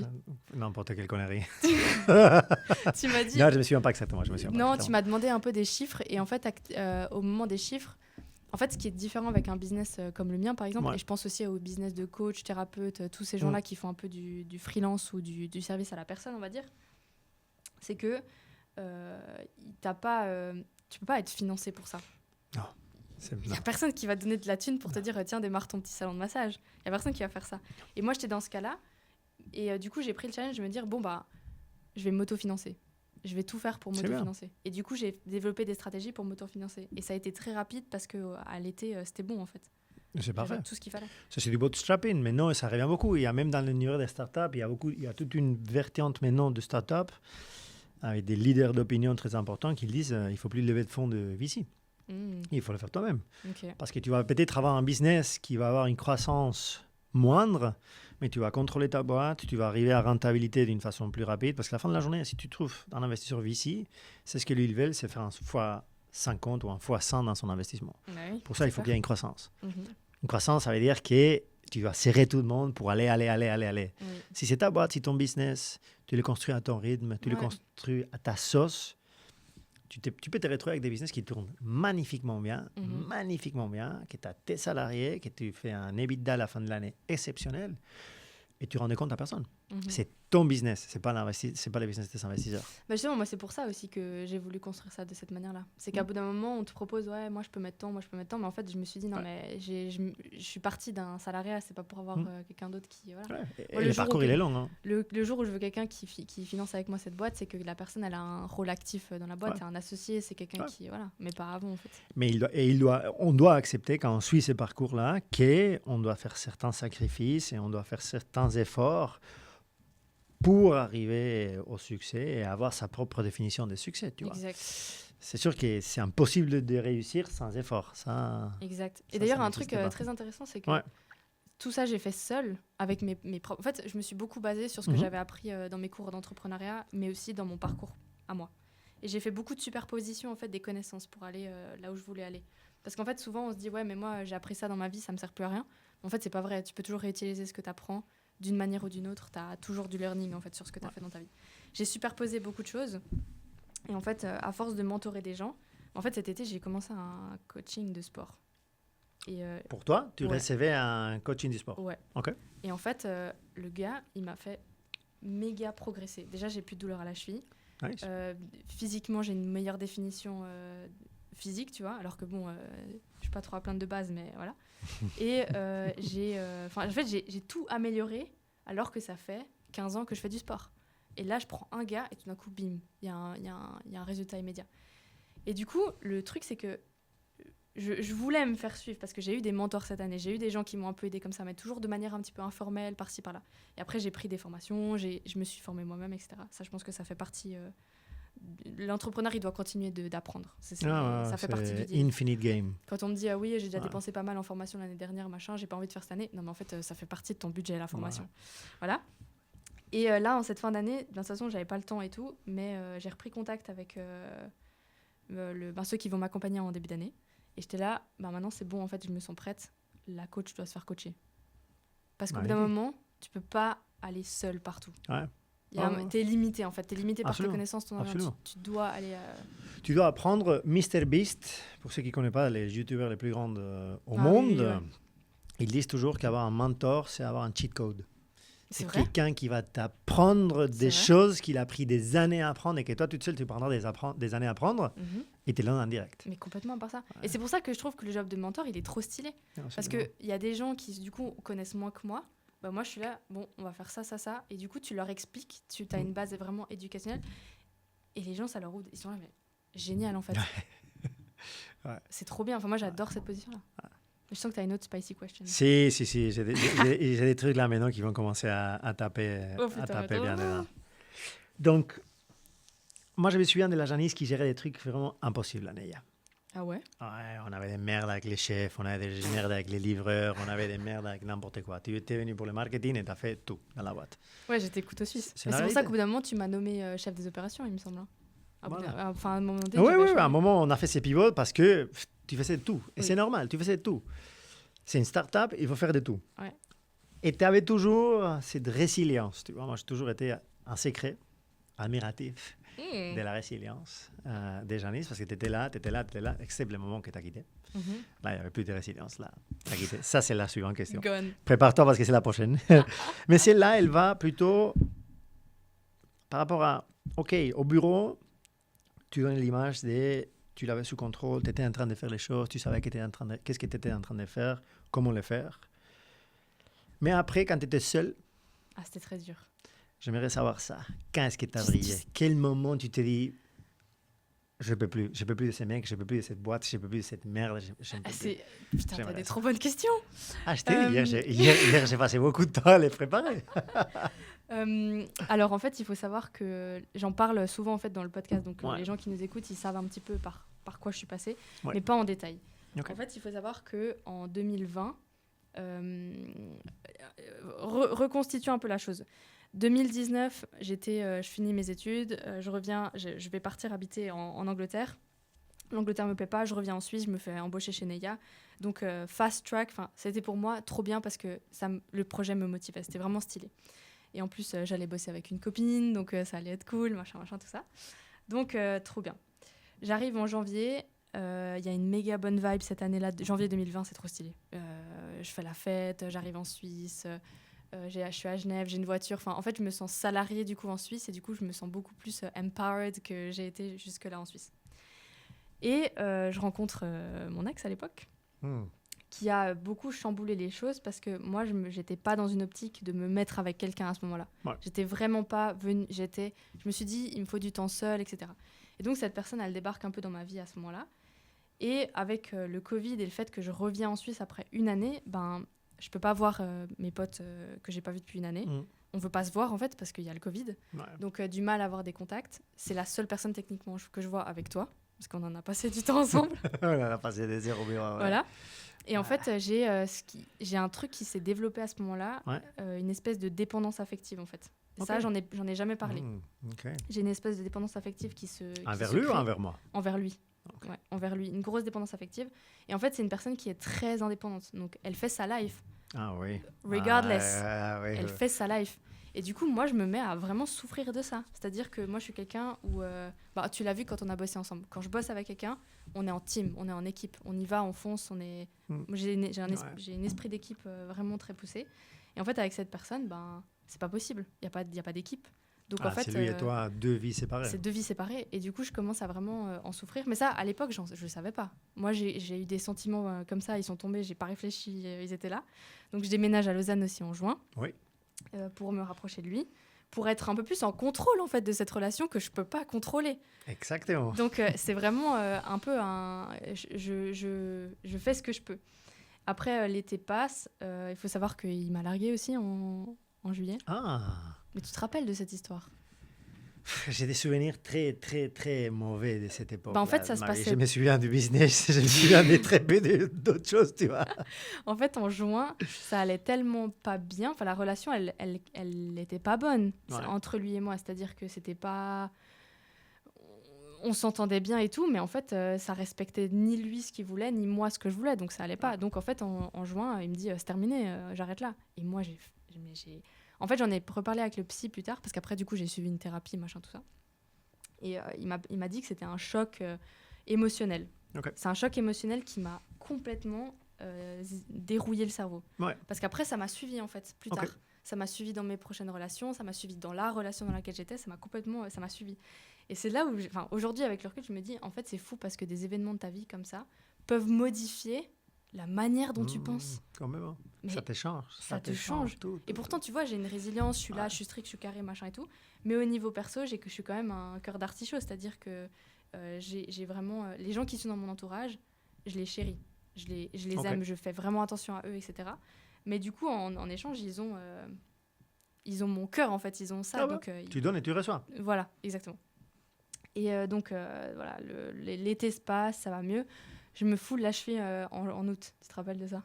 Mais je me souviens pas de t'avoir avec les béquilles au bureau. Mais si, j'étais allée sur un parcours Vita et je me suis fait la cheville.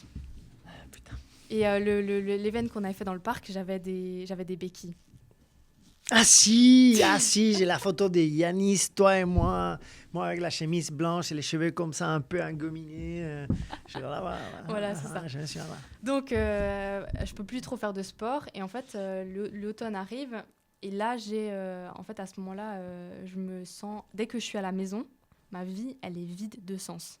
Dès que je suis seule chez moi, il n'y a rien. Et en fait, ce qui se passe, j'en ai jamais parlé à personne parce que tu peux pas expliquer ça à quelqu'un. Oui, quand je rentre chez moi, en fait, je suis pétrifiée, je peux plus rien faire, je suis comme ça et j'attends que la soirée, elle passe jusqu'à que j'aille me coucher. Bah, c'était ça. Et du coup, je faisais en sorte de rentrer le plus tard possible, de voir des amis, de faire plein de choses pour combler ce manque, en fait. Ouais. Et j'étais à tout prix en train de tout combler. Et le seul truc qui me remplissait, c'était le travail. C'est déjà, au moins, tu as une chose. Ouais, il y a des gens qui n'ont rien dans la vie. Hein. Exact. Et après, il y avait un autre problème, c'était l'argent. Parce que du coup, j'arrivais pas à gérer correctement mes thunes. Et j'arrivais pas à gérer le petit salaire. Ça payait pas non plus. Ça payait pas non plus. Donc, si à l'époque, je pense qu'à l'époque, je t'en ai voulu, je pense. Parce qu'on en avait discuté, etc. Mais aujourd'hui, je revois en arrière et je me dis, mais that was the way. Enfin, c'était comme ça, en fait. Et genre, aujourd'hui, je me dis, mais... Oui, c'était dur, mais en fait, ça m'a appris d'autres choses. Enfin, je sais pas, vraiment, je retourne en arrière dans ma tête et j'ai pas de ressentiment. J'ai pas de haine, j'ai rien. C'est vraiment... c'était comme ça. Ah, c'était comme ça. Mais et comment t'es sortie de cette situation? Alors, déjà, je me suis fait suivre par une psy. Et puis, quand je suis arrivée à Neuchâtel, une année après... Alors, la psy que j'avais à Genève, elle était pas top. Okay. Elle était pas ouf, elle me faisait juste discuter, tout comme ça, mais on n'a rien débloqué. Et après, quand je suis arrivée à Neuchâtel, donc une année après, je pense, j'ai recontacté une nouvelle psy qui m'a pris. Et là, on a commencé une nouvelle thérapie. Et en fait, c'est petit à petit. C'est le cerveau qui se reconstruit, c'est des nouvelles bases, c'est trouver des nouvelles... En fait, je pense que ce que j'avais fait de faux, c'est que avec le Covid et tout, j'avais vraiment un seul truc dans ma vie, c'était le boulot. Après, j'avais essayé de construire une relation qui était pas top, donc sur laquelle je pouvais pas vraiment compter finalement moi en tant que personne. Et après, j'avais le sport à côté, mais le sport, c'était aussi ballot parce qu'en fait... Pas terrible. Pas terrible, voilà. Donc, j'ai recommencé à construire un peu un portefeuille de hobbies et de passions qui fait que s'il y en a un qui va pas, il y en a d'autres qui sont là. Ouais. Et c'est comme ça que j'ai réussi à... Mais ça a pris du temps, je pense que sortir de... Enfin, en fait, ils ont jamais mis le mot dessus, mais c'était presque une dépression, en fait. Moi, j'appellerais pas ça un burn-out parce que j'étais pas en burn-out. Qu'est-ce que c'est un burn-out? Ça, c'est un thème. Ouais, c'est ça, mais en tout cas... que je comprends pas, mais voilà. Quoi. C'est sûr que j'allais super mal. Et je suis remontée de là. Et maintenant, on sait aussi que dans la famille, de mon côté, il y a pas mal d'antécédents, en fait, de ces choses-là. Donc, beaucoup de ma famille est médiquée, d'ailleurs. Moi, j'ai toujours refusé. Et en fait, aujourd'hui, je sais que ce qu'il me faut, c'est pas de contraintes, pas d'horaire, pas de clients chiants, enfin, pas de problème comme ça, de la thune, parce que sans la thune, c'est compliqué, et vivre à la montagne, avoir du soleil valaisan, faire ce que je veux. Et moi, ça me permet d'avoir une stabilité émotionnelle, quoi. C'est très beau à dire, mais c'est très difficile à avoir. Moi, c'est le parcours du guerrier. Ça, c'est les résultats, c'est la fin, c'est ce que tu as tout au top. Mais pour arriver là, tu passes par les souffrances, par l'apprentissage, par les choses qui ne fonctionnent pas, Bah ouais. des relations de merde, professionnelles, personnelles, des trucs, des échecs. Donc c'est ces parcours qu'il faut aller, il faut avoir la résilience. À la fin de la journée, pour sortir d'un mauvais moment, il faut se bouger les culs et sortir. Et sortir, tu vois. C'est vraiment pas facile, hein. C'est vraiment pas facile, mais c'est pas les les mondes occupés de sortir à Janice. C'est Janice qui doit sortir par elle-même de cette situation. Elle doit faire les premiers pas, Mais complètement. avoir de l'aide du monde, yes. Mais si toi, tu veux pas sortir, Bah, moi, c'est un peu la première fois que You're j'ai dead. réalisé que toute seule, j'allais pas y arriver. Donc, effectivement, je suis allée vers des très médecins, bien, etc. très bonne réflexion. Et oui, après, il y avait mon ex qui m'avait aussi orienté là-dessus. Hein, donc, c'est Très sûr bonne que j'étais réflexion. pas... Voilà. Mais c'est sûr qu'aujourd'hui, en fait, je dis pas qu'il faut passer par de la merde. Parce que si t'as pas besoin de passer par de la merde, bah, tant mieux Tu pour n'as pas toi. l'obligation, c'est sûr. C'est pas un badge d'honneur de dire oh Non. ouais, j'ai passé par la merde. C'est comme ça, mais ça t'apprend quelque chose. Mais ouais, Mais ça franchement, t'apprend tu quelque peux pas chose, dire là. le contraire, ça t'apprend Ça des trucs. t'apprend quelque chose. Ouais. Et l'aide psychologique, moi, à un moment, j'étais aussi contre. C'est quoi cette merde?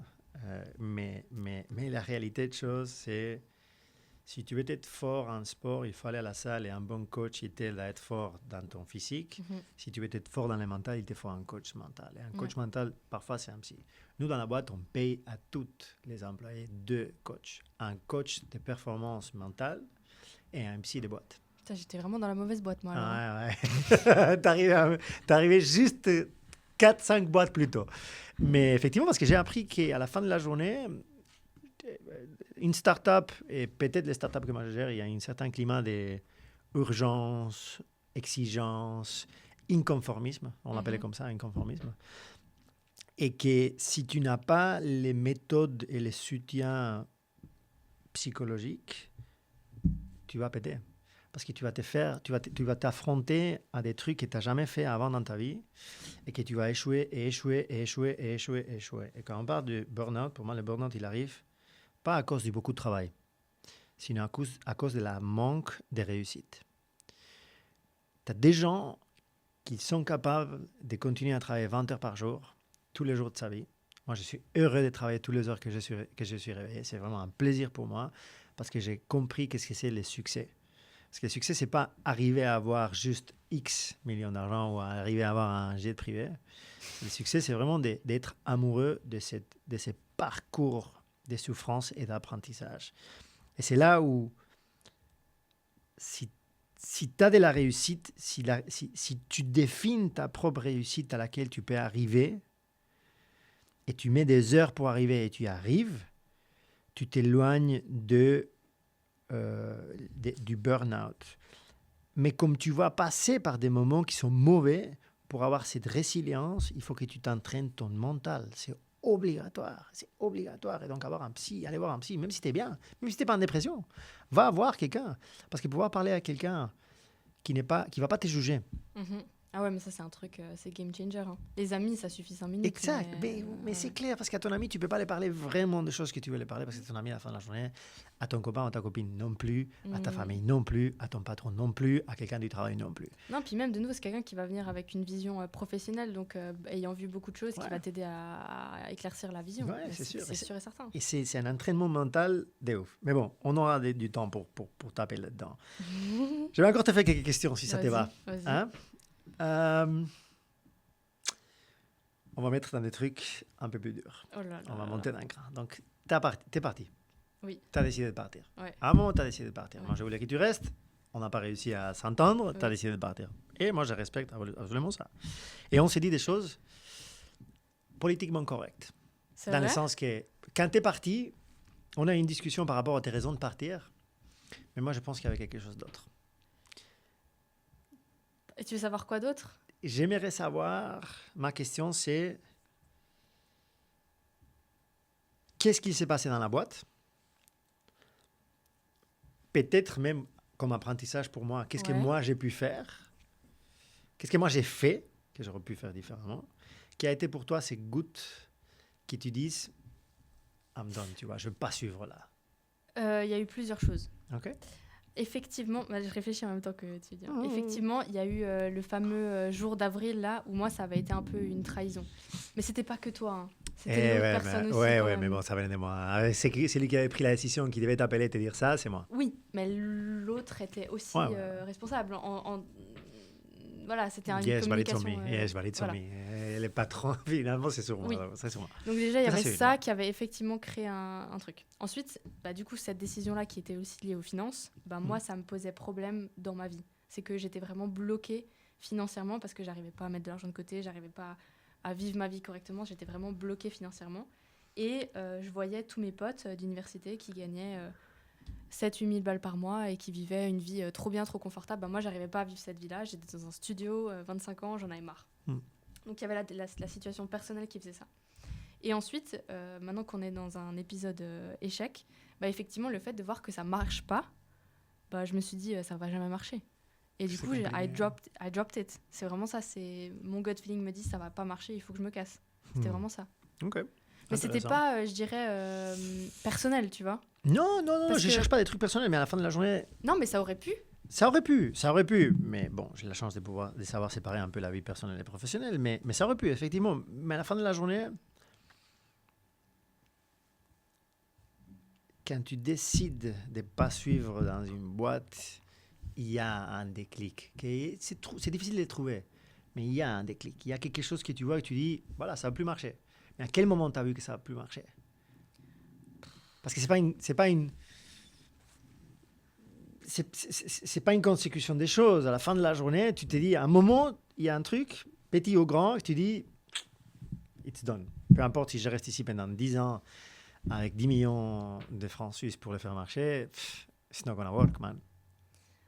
Il y a de ça, hein. Nous ne pouvons pas les faire marcher. Parce que l'une des dernières boîtes qui a passé par Y Combinator aux États-Unis, qui est l'incubateur le plus important au monde, c'est le modèle d'affaires de Neia. C'est littéralement le modèle d'affaires de Neia. Tu vois. Et ils ont levé des millions. Et ça marche. Des fous. Et à un moment, ça marchera. Bien sûr. Non, mais complètement. Bon. OK. Attends, mais je sens que tu en as encore une de sport. Si. Là, c'est la partie évolution. Donc, quand tu as quitté Neia, tu es parti chez Sky. Bon, tu es parti au chômage et après tu es parti chez Sky. Oui, quasiment direct. Parce que le chômage, j'avais encore moins. Rien, évidemment. 70% des rien, c'est rien. J'avais rien. 70% des rien, c'est même moins. Pourquoi Sky? Tu voulais aller dans un endroit dans lequel il y a des process et des règles différentes de la start-up? Ou tu voulais aller dans un endroit qui marche? Je voulais aller dans un endroit qui paye. OK. C'est une raison. Non, il y avait qui paye, mais il y avait aussi l'environnement multinational, en fait. Moi, je me suis dit, si je vais dans une multinationale, tout est en place, c'est parfait. Moi, je peux me reposer cette fois. J'ai plus besoin de faire marcher mon cerveau 24 heures sur 24, 7 jours sur 7. Je me suis un peu dit ça. Et en fait, il faut savoir que Sky, au moment où j'ai rejoint, en tout cas, c'était un peu la start-up dans une multinationale. C'est-à-dire qu'on n'était pas des masses à Neuchâtel, mais on avait des budgets multinationaux. Et en fait, on fonctionnait un peu de manière indépendante par rapport au groupe. Et il fonctionne encore, je crois que c'est encore comme ça. Hein. Il fonctionne de manière un peu indépendante par rapport au groupe, ce qui nous permettait en fait d'avoir beaucoup de liberté sur beaucoup de choses qu'on faisait. Et en fait, ce qui est bien, c'est que l'équipe, ma chef de là-bas, m'a fait confiance. Elle a vu mon profil, elle s'est dit, ce profil, il fit bien. Et c'était vrai, j'ai vraiment bien fité. Mais par contre, pour la petite histoire, c'est que j'ai failli bosser chez Cartier. Ah, donc, pas mal ça. Dans le luxe, en fait, un endroit que je ne connais pas, le luxe. Je sais pas si tu t'aurais bien retrouvé là-bas, toi. Et ils ont eu un peut-être bon oui, flair. hein, peut-être non, mais oui. ils ont eu un bon flair parce que... en fait, j'avais fait les entretiens. Pareil, ils adoraient mon profil. C'était vraiment, on aime trop, mais tu vas te faire chier chez nous. C'était vraiment ce qu'ils m'ont dit. Tu vas t'emmerder. On ne peut pas accueillir un profil hyperactif comme le tien, qui veut faire 1000 trucs. Ah, parce ça, que c'est là-bas, dans les une trucs... start-up, ça. Tu vois, dans une start-up, tu vas développer un truc. Dans 4 jours, il est live. Dans une multinationale, c'est dans 2 ans. Ouais. Et ça, faut gérer. Hein, il faut approuver, et l'approbation, c'est terrible. Ouais. Et c'est un process qui est complètement différent, qui va du coup à certaines personnes. Mais c'est vrai qu'à moi, je pense pas que ça me serait allé. OK. Et donc, on a percé à un moment. Un tout petit peu, on a percé. Ça a fonctionné. Si, ça a fonctionné un petit... Il y a eu un moment... Tu te souviens pas, mais on avait le soutien de la RTS. Oui, j'étais passée à la RTS. Tu es passé à la RTS. Oui. J'ai passé à la RTS en direct. Oui, dans 1930. On a fait chez... C'était chez qui qu'on avait fait aussi même une interview chez eux, qu'on était allé chez Tosca. Ils étaient venus interviewer chez Tosca en tant que chef. On a eu la Tribune de Genève, on a eu le Goemio, on a eu L.A., On a eu Pierre Mondet. Pierre Mondet qui est venu visiter le bureau. On a eu Pierre Mondet, une lettre de Pierre Mondet en nous Ouais. remerciant du modèle d'affaires qu'on était en train de faire. Oui. Mais on avait quelque chose qu'on n'arrivait pas à craquer. C'était quoi? C'était les incubateurs. Et spécifiquement l'incubateur, qu'on ne va pas dire les noms, Non, on va dire parce non. qu'on on va pas taper sur Non, ça, non, non. mais on n'arrivait pas à les craquer. Et donc, à la fin de la journée, quelque part, on n'arrivait pas à rentrer dans ce club de la Swiss Startup Oui, Nation. mais c'est vrai, à part ça, très vrai. On n'arrivait pas. Oui, c'est On très n'arrivait vrai. pas. Et ça me fait penser, en fait, c'est vrai qu'il y a eu ce sentiment de notre projet, il n'est pas légitime en fait. Ouf. Ah, c'était dur. Ah. Oui, c'est vrai. Ah, moi, je me souviens de cette époque, c'était dur. D'ailleurs, ça m'arrivait aussi avec Séquence. Hein. Ah ouais? Ah ouais. Ah ouais. Pas de réponse. Parler avec quelqu'un qui venait de rentrer là-bas, super projet, sympa. Je veux dire, Bah alors? parle en interne et tu m'aurais dit. Jamais plus de réponse. Donc, salutations. Mais en fait, juste pour définir ce que c'est un incubateur, parce qu'il y a des gens qui ne Ouais. vont pas savoir, Ah ouais. l'incubateur, c'est un endroit en fait où ils hébergent un peu des startups. Ouais. Et ils proposent toutes sortes de services en fait aussi. Parce que tu as des incubateurs qui vont proposer aussi un accès à un réseau, Oui, oui, de tout, de tout. On parlait avant du mentorat. le On mentorat. a mentionné du mentorat. Le Un mentorat, ouais. incubateur, c'est un endroit dans lequel tu viens avec ton idée, avec Oui. ta boîte, qui est normalement dans une époque assez Early stage. early stage. Voilà. Et donc, ils ont tout un écosystème des choses pour t'aider à réussir. Mhm. Donc, du mentorat, des locaux, peut-être même des financements, Mhm. un network. Et donc, c'est un endroit pour pousser ta boîte Ton projet, ouais. à ton projet à aller plus vite, Exactement. plus loin. Exactement, ouais. Et donc, en Suisse, il y en a quelques-uns qui sont bons. À Genève, il y a quelques-uns qui sont bons. Mais Mais- nous, comment ça s'appelait on était là là où on avait les bureaux. Mais ça, c'était pas un Ah incubateur, non, la ça, Fondatech. c'était juste- voilà, Non, ça, nous, on était c'était la juste les Fondatech. La bureaux. Fondatech, c'est une fondation de la ville de Genève pour aider, pour promouvoir les business. Oui. Mais ce n'était pas un incubateur tel quel des startups. Ouais. Chez la Fondatech, on pouvait faire, tu as dit avant que personne va investir dans ton salon de coiffure, la Fondatech va te faire un prêt. Oui, c'est un peu comme en Valais, là, il y a la même chose. Cimark. Non, Non, c'est ou pas un Cimark, autre, c'est mais... un autre truc. Mais oui, en fait, chaque canton a ça, en fait. Voilà, C'est exactement. une aide économique. Exactement. Donc, c'est pour la promotion promouvoir- économique. Exactement. Ok. Promotion économique, c'est quelque chose des fonds publics. Mhm. C'est un sort de prêt. Tu as aussi du coaching, tu as aussi toute une partie, mais ce n'est pas les concepts d'incubateur start. Oui, parce que tu as des incubateurs qui sont hyper fancy, en fait. Ouais, Qui sont, comme vachement je dis, bien. Y Combinator aux États-Unis, Oui. c'est de là où ils ont sorti les meilleures boîtes, Stripe, Airbnb, Comment ça s'appelle en France, là, de là où le Free F-Station, Station F, F-Station, voilà, Station Station F, F, là où il y a exact. Oussama. Donc, tu vois, tous ces incubateurs, c'est un endroit un peu que quand tu commences une start-up et tu es jeune, c'est l'endroit dans lequel tu vas être. Mm. Tu vois, et pour nous, c'était assez dur de ne pas rentrer dans ces clubs. Mais la question, Ah, la question, ouais. ouais, quand toi, tu regardes aujourd'hui l'écosystème en Suisse, Ouais. l'écosystème start-up suisse,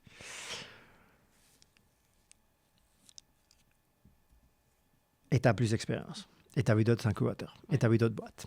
Ok. Tu penses qu'on n'était pas assez bon? Ok, il y avait quelque chose d'autre. Oh, c'est une question. Moi, je pense qu'on n'était pas assez fancy pour eux. Parce que quand tu vois l'écosystème de la start-up en Suisse, tu as quand même une chier d'innovation. Ouais. Et innovation industrielle, Ouais. technologique. Tu as vraiment MedTech, IA, tout ça. La start-up, quand tu regardes l'écosystème en Suisse, c'est ça. Ouais. Donc, innover dans le secteur du service, c'est pas sexy en fait. Pourtant, c'était une putain de C'était- tech. Hein. C'était pas mal. bah Hein. oui, non, mais C'était elle, pas elle mal. était très C'était bien pas cette mal. idée. Elle servait En fait, Neia aussi, ce qu'il faut rappeler, c'est qu'elle servait. Il y avait un but économique. Ouais. Parce qu'on aidait des gens aussi à se trouver un side business, hein, parce qu'ils Ouais. cuisinaient à la maison, ils étaient rémunérés pour ça. Il y avait une aide aussi au niveau des gens. Enfin, comment t'appelles ça, une aide de santé, parce que finalement, tu Tu manges mieux. ouais. manges mieux Ouais. et tu manges moins cher aussi, parce Ouais. que tu as accès à des plats faits maison moins Ouais. cher. Ben, c'était pas assez sexy pour eux, je pense. Hein. Et après, je me demande si effectivement il n'y a pas une catégorisation personnage. Lui, On n'est pas veut suisse, on n'est pas d'ici. Ouais, je sais pas. I don't know. Parce qu'après, non, il y a quand même beaucoup de startups en Suisse qui sont pas faits par des Suisses. Hein. Je dirais la majorité même. Hein. Quand tu Peut-être regardes- on n'avait pas les réseaux non plus. I don't know. Je sais pas, mais quand tu regardes, tu vois, j'étais là au Investors Day à l'EPFL. Ouais. Il n'y a pas beaucoup de ces fondateurs qui sont suisses. Hein. Mais ils sont passés par les PFL. Ils ont une certaine stamp des qualité. Peut-être nous, on n'avait pas cette qualité. Ouais, C'est on n'avait pas possible, ça, c'est possible. bien À la fin de la journée, c'est ce que c'est. On n'a pas su craquer les codes. Et en vrai- It's on us, hein. C'est pas un us, it's on us. Complètement. Et en vrai, ma cousine a It's on rencontré us. la même chose. C'est qu'elle était c'est une femme qui Ouais. essayait de développer une application à l'époque où Vinted n'était pas encore aussi énorme. Elle essayait de déployer une application assez similaire à Vinted, en fait. Et à l'époque, pareil, t'es une femme, tu développes une application de fringues, dégage. Et pourtant, maintenant. Hein. Et pourtant, Et pourtant, maintenant. voilà. Et pourtant, maintenant. Donc aujourd'hui, avec tes 90 000 followers, t'as dit? Ouais, j'ai 90,3 au moment où on Putain, parle. tu sais, j'ai essayé de lancer mon TikTok, ça a échoué. Putain, on a essayé mais de faire des TikTok, il trucs, faut connaître, c'était hein. terrible, connaître. quoi. Pas, Faut bon, bref. craquer le code.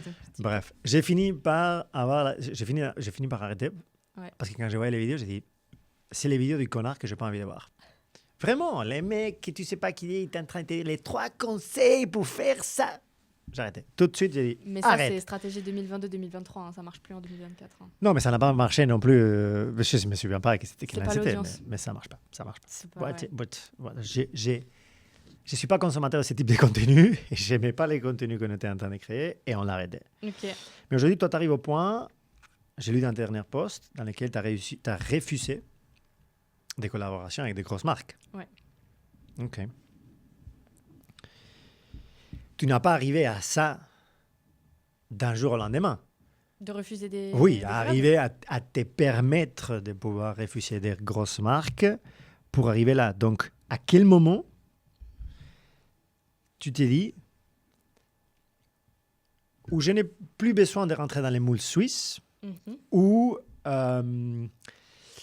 j'ai assez de succès pour pouvoir me permettre de choisir mes clients et mes marques, ou à quel moment tu as eu cette réalisation de dire, putain, mon parcours, il est suffisamment bien s'aimer, il est suffisamment bien fait pour, je me tire de sky, je vais suivre ça, I'm going all in for myself. Déjà, je pense que quand tu te prends la décision, il n'y a rien qui est tout tracé. Hein. Ça, tu sais, hein. Tu commences un truc, c'est pas parce que tu penses que c'est la bonne chose que tout est tracé, tout va être facile, tout va être bien. Déjà, l'influence, j'ai jamais voulu en vivre. Et j'ai jamais... Déjà, l'influence m'est tombée dessus. C'est-à-dire que le premier partenariat que j'ai eu, je m'y attendais pas. J'étais là, ah ouais, en fait, je peux devenir influenceuse. Donc j'avais fait ce partenariat, il était bien, c'était avec une chouette marque. Mais qu'est-ce que c'est influenceuse quand tu te fais payer? Quand tu te fais payer pour promouvoir des produits. Ok. Voilà, c'est ça. C'est pas en relation avec le nombre de followers que tu as, c'est vraiment, si tu te fais payer, tu peux avoir les badges des influenceurs ou Puis influenceuses. surtout, en Suisse, il faut savoir que quand même, pour avoir une audience 100% suisse, c'est impossible. En fait, Bah, en fait, ton audience, elle c'est tellement dispatche niche. sur les pays francophones. Ah Donc, ouais, tu as clairement. toujours un peu de la France, etc. Moi, la différence, c'est que j'ai une audience très, très, très suisse. Et sur Instagram, je suis peut-être à 70% suisse, ce qui est énorme. Et sur TikTok, je dois être à 60% suisse. Donc, tu vois, sur 90 C'est 000 bien. abonnés, c'est pas mal. C'est très bien. Ça veut dire aussi que que souvent, on me croise dans la rue et on m'appelle pas Janice, on m'appelle Coach Ton Budget, tu vois. Donc, ça veut Ça, c'est dire magnifique. que, Il n'y a rien de plus beau que ça. voilà, donc c'est assez spécial. Déjà, en fait, comme je suis dans le secteur de la finance, tu peux pas accepter n'importe qui. Déjà, éthiquement parlant, j'ai moi-même une philosophie par rapport aux marques, par rapport aux produits, etc. Donc, je peux pas cracher sur un produit que je n'utilise pas moi et l'accepter après, ah oui, je vais promouvoir ton service. Parce qu'en plus, moi, dans la création de contenu, je vais dire quoi? Enfin, tu sais, c'est du ça va pas être marketing. authentique. Ouais. J'ai jamais pu bosser pour une marque où je ne consommais pas le produit. Donc là, c'est pareil, je vais dire quoi si je consomme pas? Tu regardais Sky? Oui, ouais, bah oui. Ok. Non, Sky, putain, j'ai écumé tout le catalogue presque. Non, j'arrive. Les séries HBO en tout cas. Ok. Je les connais, ouais. Billions, quelle bonne série. Ouais, mieux, comment elle s'appelle l'autre là, avec la famille des riches là. Putain, je sais plus. HBO? Ouais. Et une sitcom? Oui. Comédie? Non, c'est pas une comédie. Ah non, bah, je c'est sais un pas drame si je plutôt. pense pas. Non. Enfin, c'est un drame, ouais. Bon. Ah, bah. Donc voilà, donc il y a déjà ça. Et en fait, aussi, c'est que maintenant, comme j'ai une entreprise, je ne suis pas un créateur de contenu, /freelance, influenceur. Il a la forme de business d'un freelance. C'est-à-dire qu'il va remplir des tâches, voilà, il va peut-être devenir ambassadeur et avoir un revenu récurrent, peut-être avoir des partenariats avec l'affiliation, etc. Ça, c'est sa source de revenus. Moi, j'ai une entreprise, j'ai des produits, j'ai des clients, j'ai des sources de revenus qui viennent pas de l'influence. Et ça veut dire aussi que mon temps, il est fait pour eux, en fait. Donc, l'influence, aujourd'hui, C'est vraiment quand il y a des marques qui sont cool, qui viennent avec un projet qui est cool, qui sont réceptives à un truc qui change, qui n'est pas juste aujourd'hui j'ai ouvert mon 3e pilier chez machin, c'était trop bien. Tu vois, apporter de l'éducation aussi parce qu'on est dans la finance. Et c'est ça que j'ai voulu apporter. Et les clients, après, les clients c'est différent parce que les clients c'était plutôt les clients coach ton business, c'est plutôt en fait, je me rends compte qu'avec une certaine typologie de personnes, j'arrive pas à les faire avancer. Donc il faut que j'en prenne d'autres parce que eux ils sont plus prêts à tout démonter, tu vois. Donc il faut que je prenne ces gens-là plutôt que les autres. C'était plutôt ça. Alors que les marques, c'est une question d'éthique et de... Pure éthique. Ouais. Peu importe les prix. Quel est le prix, Janice? Le prix d'une vidéo? Non. Quel est les prix auxquels tu ferais sauter tes valeurs? Ah non, il n'y a pas de... Non. Everybody has a price. Ah, je te jure que tout le monde a un prix, tout le monde il y a des gens qui disent tout le monde a un prix et tout le monde ment. Le problème, c'est que... Donc Janice n'a pas de prix. Si tu... Imagine maintenant. Oui. Il y a une marque qui vient et qui me dit on te paye 100 000 balles pour cette vidéo-là. Une marque de merde. Je ne vais pas citer de nom, j'en ai pas en tête. Le problème, c'est que moi, derrière, ça me retombe dessus au niveau communauté. Je vais perdre des abonnés, je vais perdre en confiance, je vais perdre en crédibilité. Et du coup, après, moi, il y a tout qui impacte. Donc peut-être que j'ai gagné 100 000 balles, mais derrière, il y a de la perte au niveau business, tu vois. Mais donc, à un moment, si les ratios gain-perte, il est suffisamment intéressant, mais même pas, tu t'ouvrirais la question. En fait, je sais aujourd'hui, avec les retours que j'ai tellement d'impact par rapport à mon travail sur l'éducation financière et le no bullshit, etc. Ouais, ça c'est bien. Ça c'est magnifique. Tu vois, ça c'est beaucoup difficile plus d'acheter, rewarding que d'avoir 100 000 balles sur le compte. Quoi. Et qu'est-ce qui te ferait devenir un employé? Rien, je crois. Jamais dit rien. Je sais pas. Toi? Ouais, moi, tu ferais devenir un employé? Non. Toi, ça serait quoi? Ok. Je suis un employé. Alors moi aussi, dans ce cas-là. Quelque part, je suis un employé. Hein? Moi aussi, j'ai ma LPP, j'ai mon truc. Ouais. Tu vois? T'as plus de liberté de décision que moi. Hein? Oui, mais parce que j'ai une boîte qui est beaucoup moins grosse. Parce que j'ai pas des investisseurs, parce que j'ai un truc qui est beaucoup plus petit. Ouais. Moi, j'ai rentré en tant que late co-founder. Donc, moi, j'ai rentré, je me suis retrouvé avec 5 investisseurs, 5 propriétaires qui avaient fait leurs trucs pendant 3 ans, qui étaient compliqués à faire. Et donc, quelque part, à la fin de la journée, demain, ils veulent me virer, mais me virent. Moi, je suis un CEO qui reporte à une board of directors. Et moi, en board of directors, tous les trimestres, on se rencontre. Mais tu as des parts. Si. Donc, tu es quand même investisseur. J'ai des parts, mais je n'ai pas la majorité dans la boîte. Ok. Demain, personne peut virer Janice, pour l'instant. Pour l'instant. Je te souhaite que ça devienne gros, que tu as 200 employés, que tu as un board of directors, et peut-être tu peux te faire virer, même si tu es la propriétaire d'ailleurs. Mais oui, je sais. C'est ce qui est arrivé à Steve Jobs, sans aller plus loin, quoi. Mais finalement, en fait, je le vois avec mon copain. Être CEO, c'est un job. Ah oui. C'est un job. Ah, c'est sûr. Et tu sais... Et c'est pas forcément toi qui fonde l'idée aussi. C'est le pire job de la boîte. C'est celui les gens qui ont la vision de putain, être un CEO, c'est... ces gens, c'est les mêmes qui croient que faire l'argent, c'est ouvrir un compte Insta et que ça arrive tout seul. Non, être un CEO, c'est... J'ai trop de gens qui viennent faire ça. Ouais, mais c'est terrible.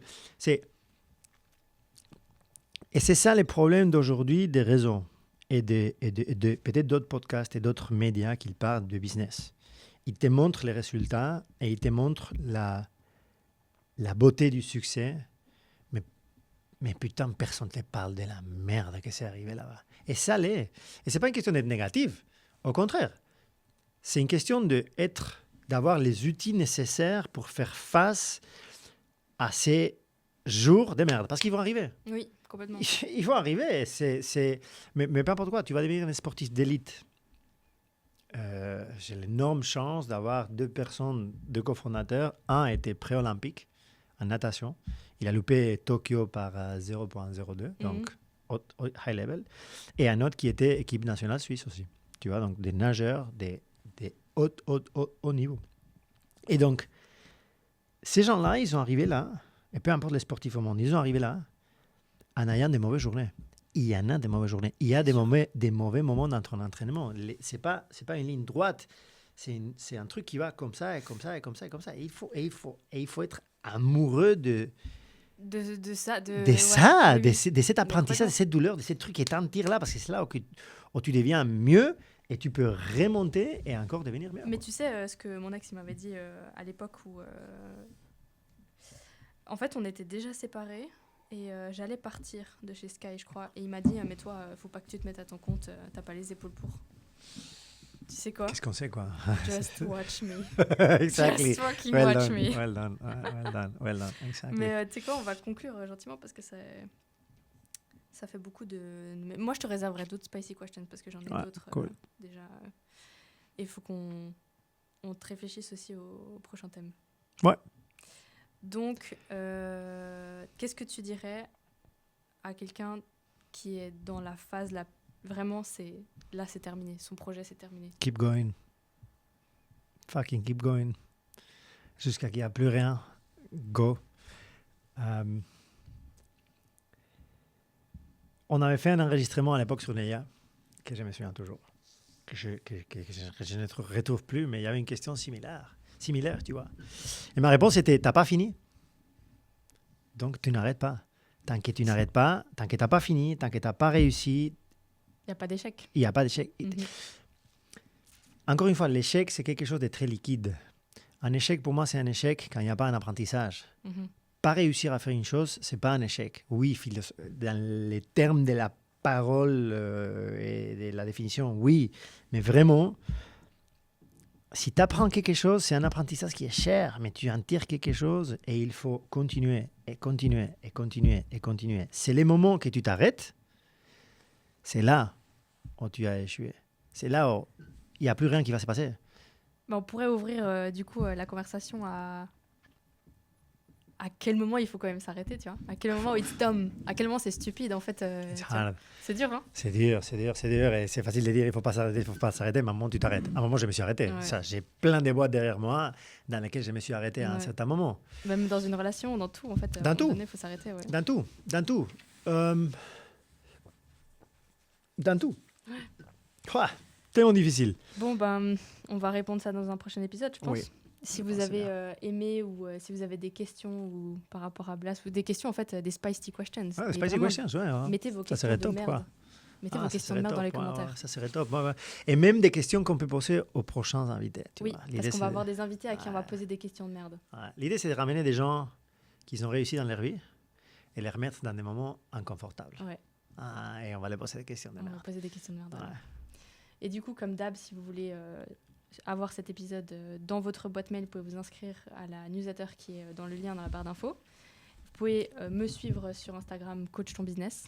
Toi, du coup, The Rider. Non, Instagram. Voilà. Il y a un Instagram à mon nom, mais allez pas me suivre. Mais par contre, on a promis une surprise pour Séquence. Yes. C'est quoi la surprise? C'est vrai, on va faire... D'ailleurs, moi je sais que toi, tu aides les gens à lancer leur boîte. Oui. C'est pas mon modèle d'affaires, mais c'est certainement le tien. Notre modèle d'affaires, c'est de simplifier la gestion de la boîte. Donc, on s'est dit pourquoi pas bénéficier aux gens qui nous écoutent aujourd'hui et leur offrir 6 mois. 6 mois de séquence. 6 mois de séquence. Okay. Peu importe la taille de l'abonnement que tu prends. Pas mal. C'est 6 mois de séquence. Donc, même si tu as 10 employés, 20 employés, tu vas pouvoir faire les fiches de paye de tous tes employés inclus, gratos. Gratos pendant 6 mois. Pendant 6 mois. Ouais. Et je vous dis, c'est bien. Ça fonctionne bien. Ça va être dur d'aller sur autre chose après. Ah ouais. Surtout en Suisse. Surtout en Suisse. Les options en Suisse, elles sont limitées. Il y a des gens qui arrivent à acquérir des clients, mais pas à cause du produit. Ouais, non, mais exactement. Ouais. Et du coup, le code, c'est CTB. Ouais. CTB. Avec le code CTB séquence, vous avez 6 mois gratuits. Exactement. Donc, il faut commencer une période d'essai sur séquence-rp.com. En haut à droite, il y a un bouton pour commencer la période d'essai. Vous commencez la période d'essai. Si vous souhaitez, il y a quelqu'un de notre équipe qui va vous aider avec la migration des données, même avec les trainings pour apprendre à utiliser les programmes. C'est tout inclus. Il n'y a pas besoin de payer pour ça. Nous, on ne va pas vous vendre un coaching de 4 heures pour utiliser séquence comme il y a plein d'autres qui les font. Et donc, l'idée, c'est qu'en bas à gauche, quand vous allez commencer votre abonnement, vous allez mettre votre carte pour payer la souscription. Et là, il faut mettre le code. Et c'est là, il faut mettre les codes. Okay. Mais votre carte ne va pas être évité pendant 6 mois. Donc ça, vous avez notre garantie sur ça. Et surtout, nous, on ne travaille pas avec des abonnements de longue durée. Donc, ce n'est pas un truc que tu commences 6 mois en fait. Et après, tu vas devoir payer, je ne sais pas quoi. Écoute, nous, on t'offre 6 mois. Au bout de 6 mois, tu veux t'arrêter, tu t'arrêtes. Mais D'aujourd'hui, il y a très peu de gens qui s'arrêtent. Non, mais je confirme, Très peu de gens. Ouais. Du coup, merci Blas, c'était cool. Merci Je à me toi, réjouis du Janice. prochain épisode. Moi aussi. J'ai mélangé des langues, mais je suis ravi d'être ici avec toi, honnêtement. Je nous félicite, on n'a pas éclaté de rire. Hein. J'avais peur de Non, ça, et hein. surtout, on n'est pas allé dans des zones qu'on ne voulait pas aller. Ça, c'est Il y a pas des mal trucs qu'on n'a déjà. pas dit, mais du coup, ça laisse du matériel pour Pour une d'autres. prochaine. Ouais, c'est ça. Pour une prochaine. On devrait avoir nos anciens collègues ici et leur poser cette question de merde. On va voir qu'est-ce que ça sortirait. Mais ça, ce serait... Oh là là, c'est tellement drôle. Ok, En tout cas, Janice. merci beaucoup de Merci nous avoir infiniment. écoutés et puis à tout bientôt. Merci.